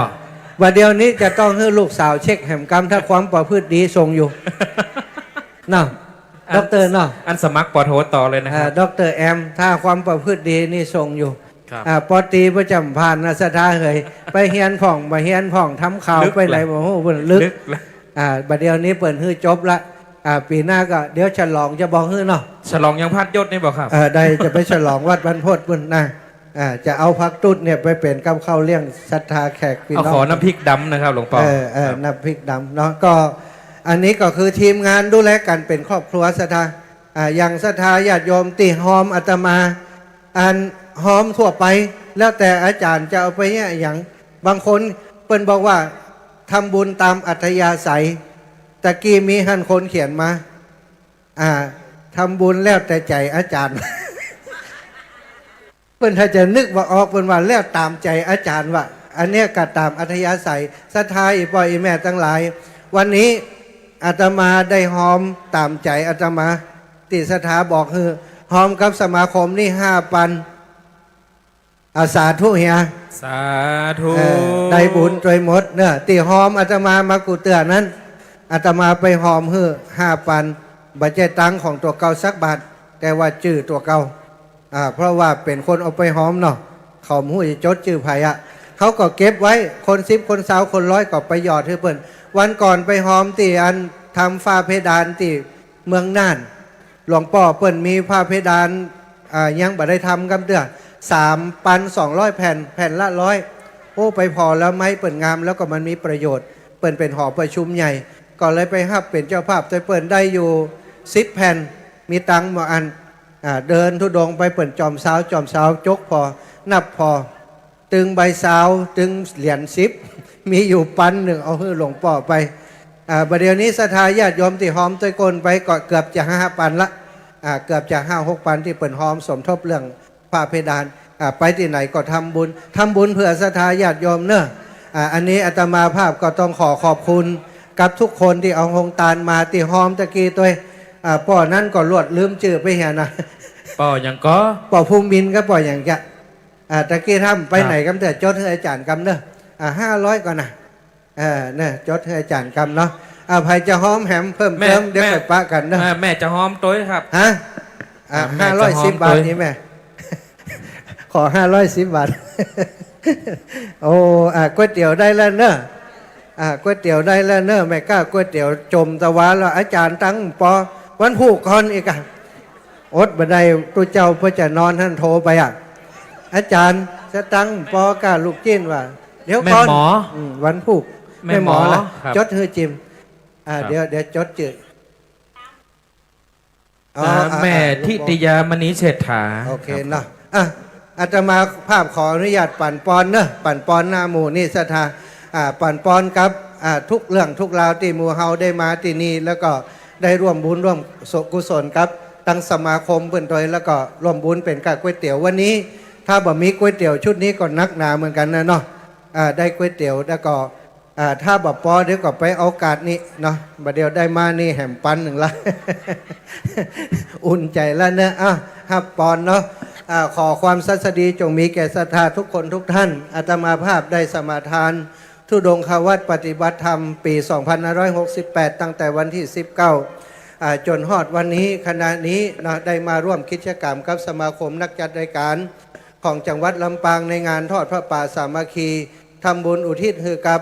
นักจัดรายการที่เปิ้นล่วงลับดับขันไปแล้วตลอดถึงทำบุญในสถานที่อันศักดิ์สิทธิ์นิสานลักเมืองจังหวัดลำปางตลอดถึงพระพุทธรูปประจำเมืองลำปางหลวงพ่อองค์ดำที่นี่บุญกุศลทุกอย่างทุกประการที่หมู่เฮาเจ้าข้าทั้งหลายตั้งสมาคมก็ดีตั้งศรัทธาญาติโยมก็ดีและตนอาตมาภาพที่ได้สมาทานปฏิบัติธรรมอยู่ในช่วงนี้เป็นเวลา3 เดือนที่ได้ธุดงค์ธรรมยาตราก็ขอเอาบุญเอากุศลทุกอย่างทุกประการที่อาตมากระทำปั่มเปงมาตลอดถึงที่สมาคมได้สร้างสมได้อบรมได้ทำคุณงามความดีต่อสังคมตลอดมาก็ขอให้เป็นพระวาปัจจัยมาปกปักรักษาปกห่มรักษายังเจ้ามูลศรัทธาโยมพ่อโยมแม่ทุกคนโยมพี่โยมน้องทุกท่านทุกคนที่มาร่วมบุญร่วมกุศลมาให้หอมพระป่าสามัคคีก็ดีการเทศน์การธรรมในวันนี้ก็ดีตลอดถึงที่มาออกโครงการทุกคนทุกท่านที่มาออกโครงการในวันนี้ก็ดีก็ขอให้ท่านเจ้าทั้งหลายมีสุขภาพพรรณนามัยสมบูรณ์ของแข็งแรงพยาธิอาพาธโรคภัยไข้เจ็บทั้งหลายความกังวลอันตรายแม้นว่ามีขึ้นในติดในตนในตัวในจิตในใจศรัทธาท่านเจ้าก็ขอให้บุญกุศลทั้งหลายนี้ขจัดปัดเป่าให้ได้มาลายหายไปนับแต่นี้ไปนาศรัทธาท่านเจ้าอยู่ก็ขอให้มีใจไปก็ขอให้มีโชคให้มีลาภได้ภาพแพ้ยังคัดซื้อสัตถูทั้งหลายจักอุทิศผลบุญตาลไปเฮเจ้ากรรมในเวรเจ้าเทวบุตรเจ้าเทวดาอินทร์พรหมยมมาราชคุดนักน้ำปรมัยไอสวนญาติกาทั้งหมดทั้งมวลก็ขอให้เปิ้นเจ้าทั้งหลายมารับมารองเอาบุญกุศลนั้นได้พ้นเสียจากที่ยากได้พรากเสียจากที่ทุกข์ให้ได้ถึงสุขเป็นที่แล้วคือเมืองแก่ยอดในละปานบุญสมปานทั้งหมดทั้งมวลนี้ก็ขอให้มาปกห่มรักษาศรัทธาท่านเจ้าจะเดินทางขึ้นเหนือล่องใต้ต้องไกลเตียวไกลจะไปที่ไหนต่างใดก็ขอให้ได้ปลอดภัยในทุกเส้นทางนั้นจงมีเตี้ยงแต่ดีเพื่อเจริญไปโดยอายุวันนาสุขาภละปฏิภาณธนสารสมบัติจุหนังจุประกาศจุภูจุท่านจุภูจุคนนั้นจงจังมีเตี้ยงแต่ดีหลียะถาวาริวหาชยาสิทธิอภิวาทนาสีลิสานิจังพุทธาปจายโนจัตตารโอธรรมาวัฏันติอายุวันโนสุขังพระลาสาธุขอบพระคุณครับอาจารย์ครับเอาละครับอิ่มต้องอิ่มบุญหลังจากนี้เราจะเข้าสู่ขั้นตอนทอดผ้าป่าสามัคคีนะครับเราจะทอดผ้าป่าสามัคคีกันนะครับจะแห่ก่อน แห่พ่อป่าก่อน จะแห่อยู่แหละน้องแอม หรือว่า แห่ก่อน เอาตาลเลยบ่ แห่ก็จะไม่ต้องแห่แล้วแหละ บ่ต้องก็ได้เนาะ อันนี้มนต์ท่านพระอาจารย์พระครูวิบูลย์เป็น ครับ องค์ฮับเนาะ เชิญท่านนายกเชิญคณะกรรมการหมู่เฮาตั้งหน้าเลยครับ มาตั้งทางหน้ากันเลยเราจะได้ถวายผ้าป่าสามัคคีนะ วัน ครับ นี้ท่านพระครูวิบูลย์ปริยัติยากรนะจ๊ะอันนี้เป็นผู้อำนวยการโรงเรียนวิสุทธิวิทยากรนะจ๊ะก็เป็นพี่เป็นน้องกับมจรแต่วันนี้มจรพระอาจารย์บวรวิทย์นะพระมหาบวรวิทย์เปิ้นได้พระครูสัญญาบัตรใหม่เดี๋ยวแม่ได้ไปวัดตาเดือนะอุทุมพรนะจ๊ะเปิ้นได้พระครูสัญญาบัตรใหม่เป็นพระครูศรีปวรบัณฑิต ผู้ช่วยศาสตราจารย์ด็อกเตอร์นะจ๊ะวันนี้ติดประชุมน้องแอมก็จะติดประชุมเหมือนกัน แต่ว่าเดี๋ยวจะตามพระป่าก่อนแล้วเดี๋ยวถึงจะไปนะจ๊ะนิมนต์พระอาจารย์ นิมนต์พระอาจารย์ครับนิมนต์ครับนะ ท่านพระครูวิบูลย์ปริยัติยากรเจ้า ท่านพระครูวิบูลย์ปริยัติยากรนะครับโมเฮาได้ฟังท่านตังสวทลำปางตลอด เจ้าก็จัดมาเป็น10 ปีแล้วก็ฮะเนาะ10 ปี20 ปีแล้วก็ฮะเนาะ เจ้าธรรมะรุ่งอรุณนะครับธรรมะรุ่งอรุณ ช่วยกันเจ้าสมาชิกสมาคมนะ เป็น เจ้าช่ว ผู้ ยกัน แทนของหลวงพ่อเจ้าคณะอำเภอเมืองลำปาง แม่นแล้วเจ้า เอายกตนพระป่าไปไว้โต๊ะตั้งข้างๆปุ้นก็ได้ครับ เดี๋ยวเขาจะได้ว่า จะได้เกณฑ์ด้วยกันเนาะ จะได้เกณฑ์ด้วยกัน เจ้า หมู่เฮาทำบุญด้วยกันเนาะ เจ้าแม่มาเพกก็ได้นะ อา เตรียมน้ำยาด้วยเด้อ เข้ามาตั้งหน้าตัวเองก็ได้ เข้ามา ครับ ตั้งหน้าก็ได้นะเจ้า กดเข้ามาล เตรียมน้ำยา ครับ กันตัวเด้อเจ้าเด้อ ได้ครับได้เดี๋ยวขอให้ท่านนายกและก็คณะกรรมการสมาคมนักจัดรายการวิทยุกระจายเสียงนครลำปาง ดูการจัดสถานที่ให้เรียบร้อยลงตั๋วแล้วต่อจากนั้นเดี๋ยวเราจะกล่าวคำถวายด้วยกันนะครับนะฮะจัดให้เรียบร้อยก่อนเน้อนะครับจัดให้เรียบร้อยก่อนล้นโต๊ะก็ถ้าล้นโต๊ะก็ตั้งเพพ่องก็ได้ได้เลยนี่ก็ได้เก้าอี้ก็ได้ครับเก้าอี้ก็ได้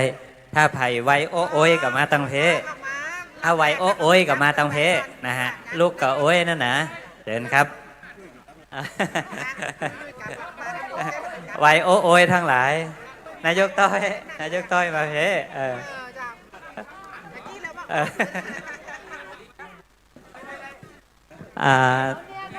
ท่านพระอาจารย์บอกว่าบนพุ่นจะถ่ายรูปงามแหละได้ครับเดี๋ยวใกล้ลูกไปพิจารณาก็ได้ทีมงานบอกว่าถ่ายรูปจะงามครับถ่ายรูปจะงามดีครับได้ครับจัดมุมเหตุกรรมแน่น้องดิวเนอขอบคุณครับขอบคุณครับน้องดิวเก็บแก้วนั่นเหตุกรรมบ่นะถ่ายรูปจะได้งามขอบคุณครับเปิงดิวมันเปิงอยู่ละนะครับ ได้เลยครับเดี๋ยวเน่ขอเวลาคำเดียวครับขอเวลาคำเดียวน้องเดียวจัดแจงให้เรียบร้อยนะครับเอาล่ะครับทุกจุดเรียบร้อยเราจะกล่าวคำถวายผ้าป่าตัวกัน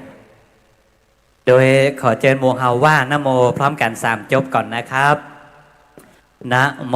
ตัสสะภะคะวะโตอะระหะโตสัมมาสัมพุทธัสสะนะโมตัสสะภะคะวะโตอะระหะโตสัมมาสัมพุทธัสสะนะโมตัสสะภะคะวะโตอะระหะโตสัมมาสัมพุทธัสสะอิมานิมะยังพันเตปังสุกุลจิวรานิ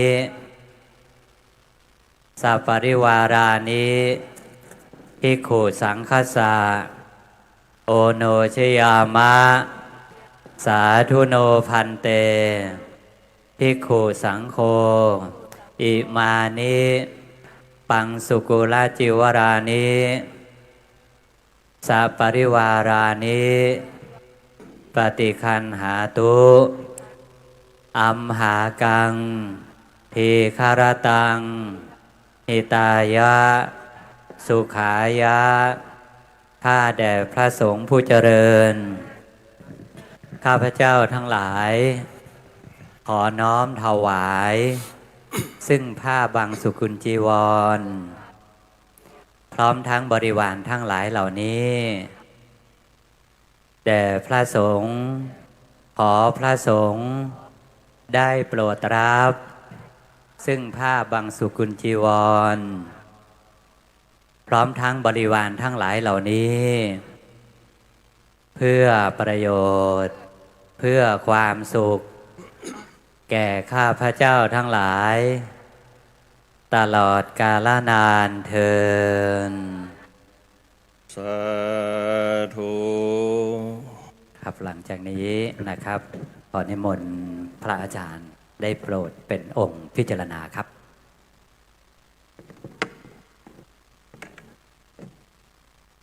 พิจารณาก่อนครับ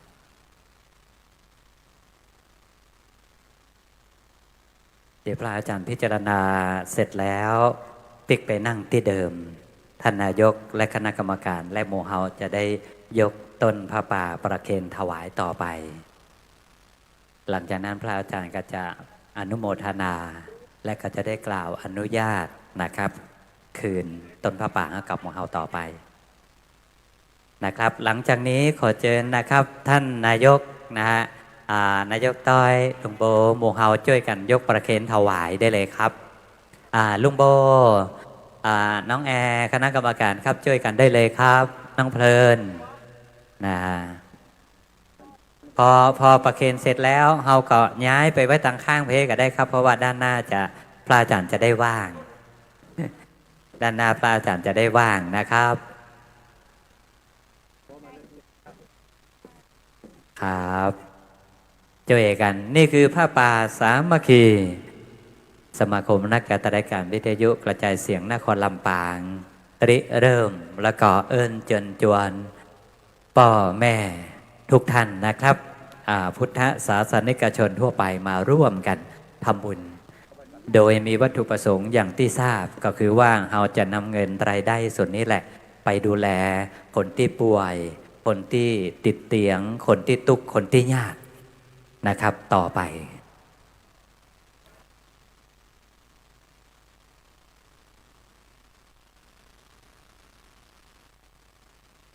ครับ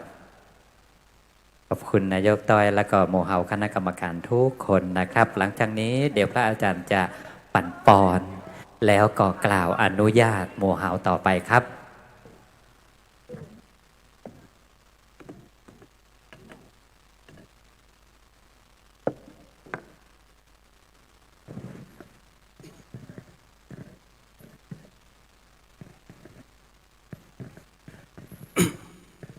ปอนเดอเอวังหนตุดีละอาจจะในวันนี้ก็เป็นวันดี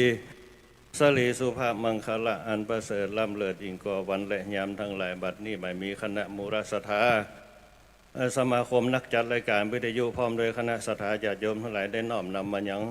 วัตถุทยธรรมสังฆทานมีจตุปัจจัยเข้าป่าเป็นต้นเพื่อจักอุทิศสถานส่วนบุญส่วนกุศลให้กับบรรดาปิตามารดาพ่อแม่เท่าแก่สัมพันธวงศาเทพบุตรเทวดาพญาอินทร์พญาพรหมเจ้าตีเจ้าตางเจ้ากรรมนายเวรทั้งหลายในตนตัวอาตมาก็ขอนาบุญนี้ไปหลอดไปถึงยังจิตยุยันของท่านทั้งหลายให้ได้ครับเอาส่วนบุญส่วนกุศลไปใจไปสวยในสัมปรายภพบุญนาพองวันนั้นเมื่อบรรดาทั้งหลายได้ครับส่วนบุญส่วนกุศลนี้แล้วก็ขอจงมาอำนวยอวยใจปัดปอนกับคณะมูรสถานจงมีอายุมีวรรณะมีสุขะมีพละมีปฏิภาณมีธนาสารสมบัติสมดำกรรมกรรมฐานะของทุกทั้งหลายแล้วก็ขอบอกคืนบรรดาตนพระป่าทั้งหลายนี้ในนำเอาไปใจสาธารณประโยชน์ทั้งหลายสมดังกัตถะบาถะพระถาบาลีวะยะถาวริมหาปุราปริปุเรนติสาขลังเอวะเมวะอิโตทินังเปตะนังอุปกปติสิตังปฏิตังดุมหังคิปะเมวะสมิจตุสัพเพปุเรนตุสังกปาจันโทปนะระโสยถามณิโชติระโสยถาวิวัฒนาสิริสานิจังพุทธาปัจจัยโนจัตตารโรธรรมาวดันติอายุวโนสุขังพระลังสาธุเชิญบัวเฮากล่าวคำบูชาพระรัตนตรัยพร้อมกันแห่งกัมหนึ่งท้ายสุดนี้นะครับอรหังสัมมาสัมพุทโธภควาพุทธังภควันตังอภิวาเทมิสวากขาโตภควตาธัมโมธัมมังนัมสสามิสุปฏิปันโนภควโตสาวกสังโฆสังฆังนามามิเป็นอันว่าพิธีการ ทุกอย่างเสร็จสิ้นสมบูรณ์ทุกประการนะครับ เจอน้องเพลินและก็โมเฮาเจอกันดูแลได้เลยนะครับ ในนามของสมาคมนักจัดรายการวิทยุกระจายเสียง โดยท่านนายกต้อยคณะกรรมการทุกคนขอบพระคุณโมเฮาทุกคนขอบพระคุณนะครับขอให้โชคดีนะครับน้องแอมเจนครับน้องดิวเจนครับเดี๋ยวจะเฮอปิ่นนานเคินนะครับได้ซอฮะจะผมน้ำมนต์ก่อนปิ่นนานผมซอหำน้ำมนต์เลยซอหำเพื่อกับหนาปิ่นนานเอาเลยครับปิ่นนานเคินจะซอหำขอบคุณปฏิทินปีใหม่ปีนี้หู้เลยกะฝนจะตกกี่หาฟ้าจะพาไผ่พองนิมนต์ตุปิดต้อมนะครับนิมนต์ตุปิดต้อมนะครับผมตามผมน้ำมนต์เนอะเอาให้ควายเนอะหมูตั้งหลังกับมีนี่มีสินนักเรานะเอาให้ควายหมดเนอะเอาเปิดเลยขอบคุณพี่น้องเปลี่ยนปองวงศาที่ปากันมาทำวงแห่งห้องทำบุญรวมห้อง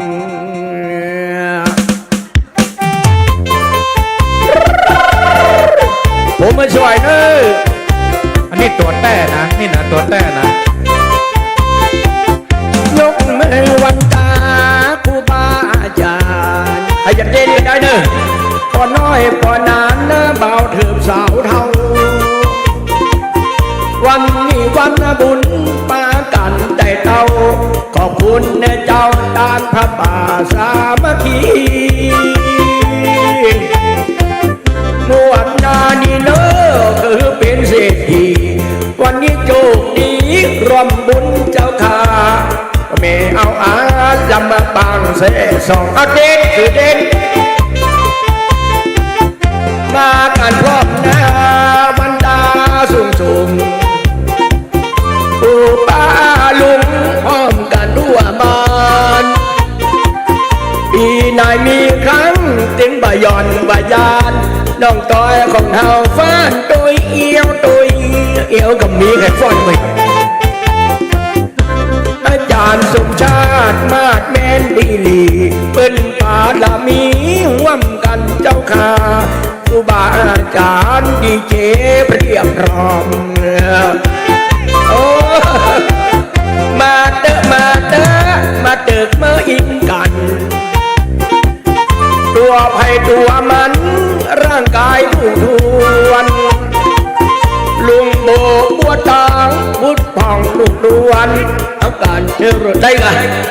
เอาบุญเอาตาจะหอมไปหมดคนหนุ่มมักเราว่าคนเฒ่ามักหวานพี่น้อยพี่นานมักไม่ห่างไม่ไม้เต็มใจนักหนาเนื้อได้มาครั้งนี้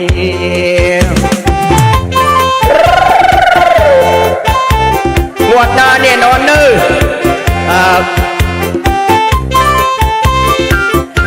ได้หันลับตาสาวน้อยสาวจีเป็นปาลามีปบกันทั่วหน้าดีเจลำปางหมู่เฮาเจ้าค่ะวันนี้วันนาไปฟังตายละกันเดือนอยู่ไปเมินเพลิดเพลินใจตามเปลี่ยนใจงดงามตึงเปิ้นตึงขาสักหาตาหนังหอมสตังสาวนานขึ้นเดินเมืองตุ้มผ้าเหลืองมาหลายปีสิบออกมาเหี่ยจาดดีก็ว่าไม่ห้างไม่ไม้ปั่นโจกปั่นใจบอกว่าด้านขวาด้านซ้ายตึงยิงตึงใจคุณตาคุณยายอยู่ดีมีสุขบนการหลวงลายยุคสบายวันนี้วันหน้านานคืนได้มาจ้อยสอนสองเ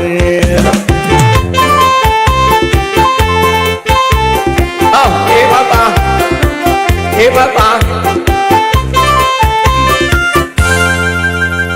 นเพลงต่อนะอันเดียวสาวน้อยอันนี้เพลงสุดท้ายเลยเนอะอันนี้เมียไผ่ดิใครเป็นแม่ห้างไม่ยกมือขึ้น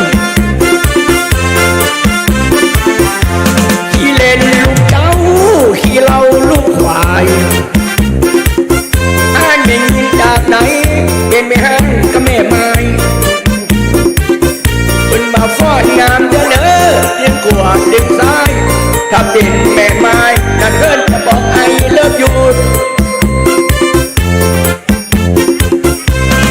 คิดได้ยาดื่มน้องเอ็ดสีแสงสลิดใส่เสียละแดงอยากอายุสาวหา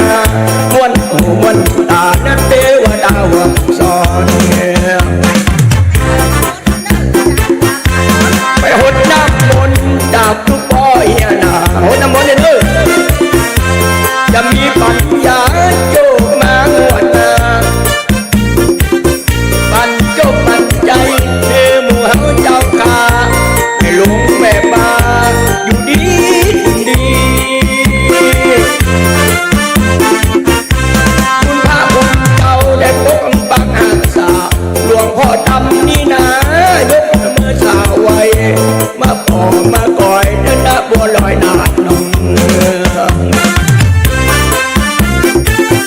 นานขึ้นเดินเมืองเขาปันโจกปันลายขอให้อยู่สุขสบายวันนี้วันหน้าปิดหิวคนดีแต่งตัวเจ้าท่าบุญเก่าบุญใหม่ได้มาคุ้มครองขอเงินไม่ห้ามไม่ไปได้ผัวสองผัวสามจิตใจงดงามติดเปิ้นดึงขาด่านคืนขอลาก่อนเนอเอาอาณาจน้องขอลาสักเตอะ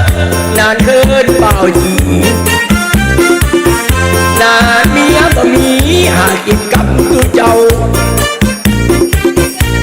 วันนี้วันนี้ได้มาไฟมาเฝ้ามาอยู่กับหมู่เฮานักอินนักตานพุทธธรรมะและสังฆาเพื่อหนุนจัตตานาบุญทุกตันเนื้อกานั่นเกินขอลาก่อนเนื้อเอาอาพี่น้อง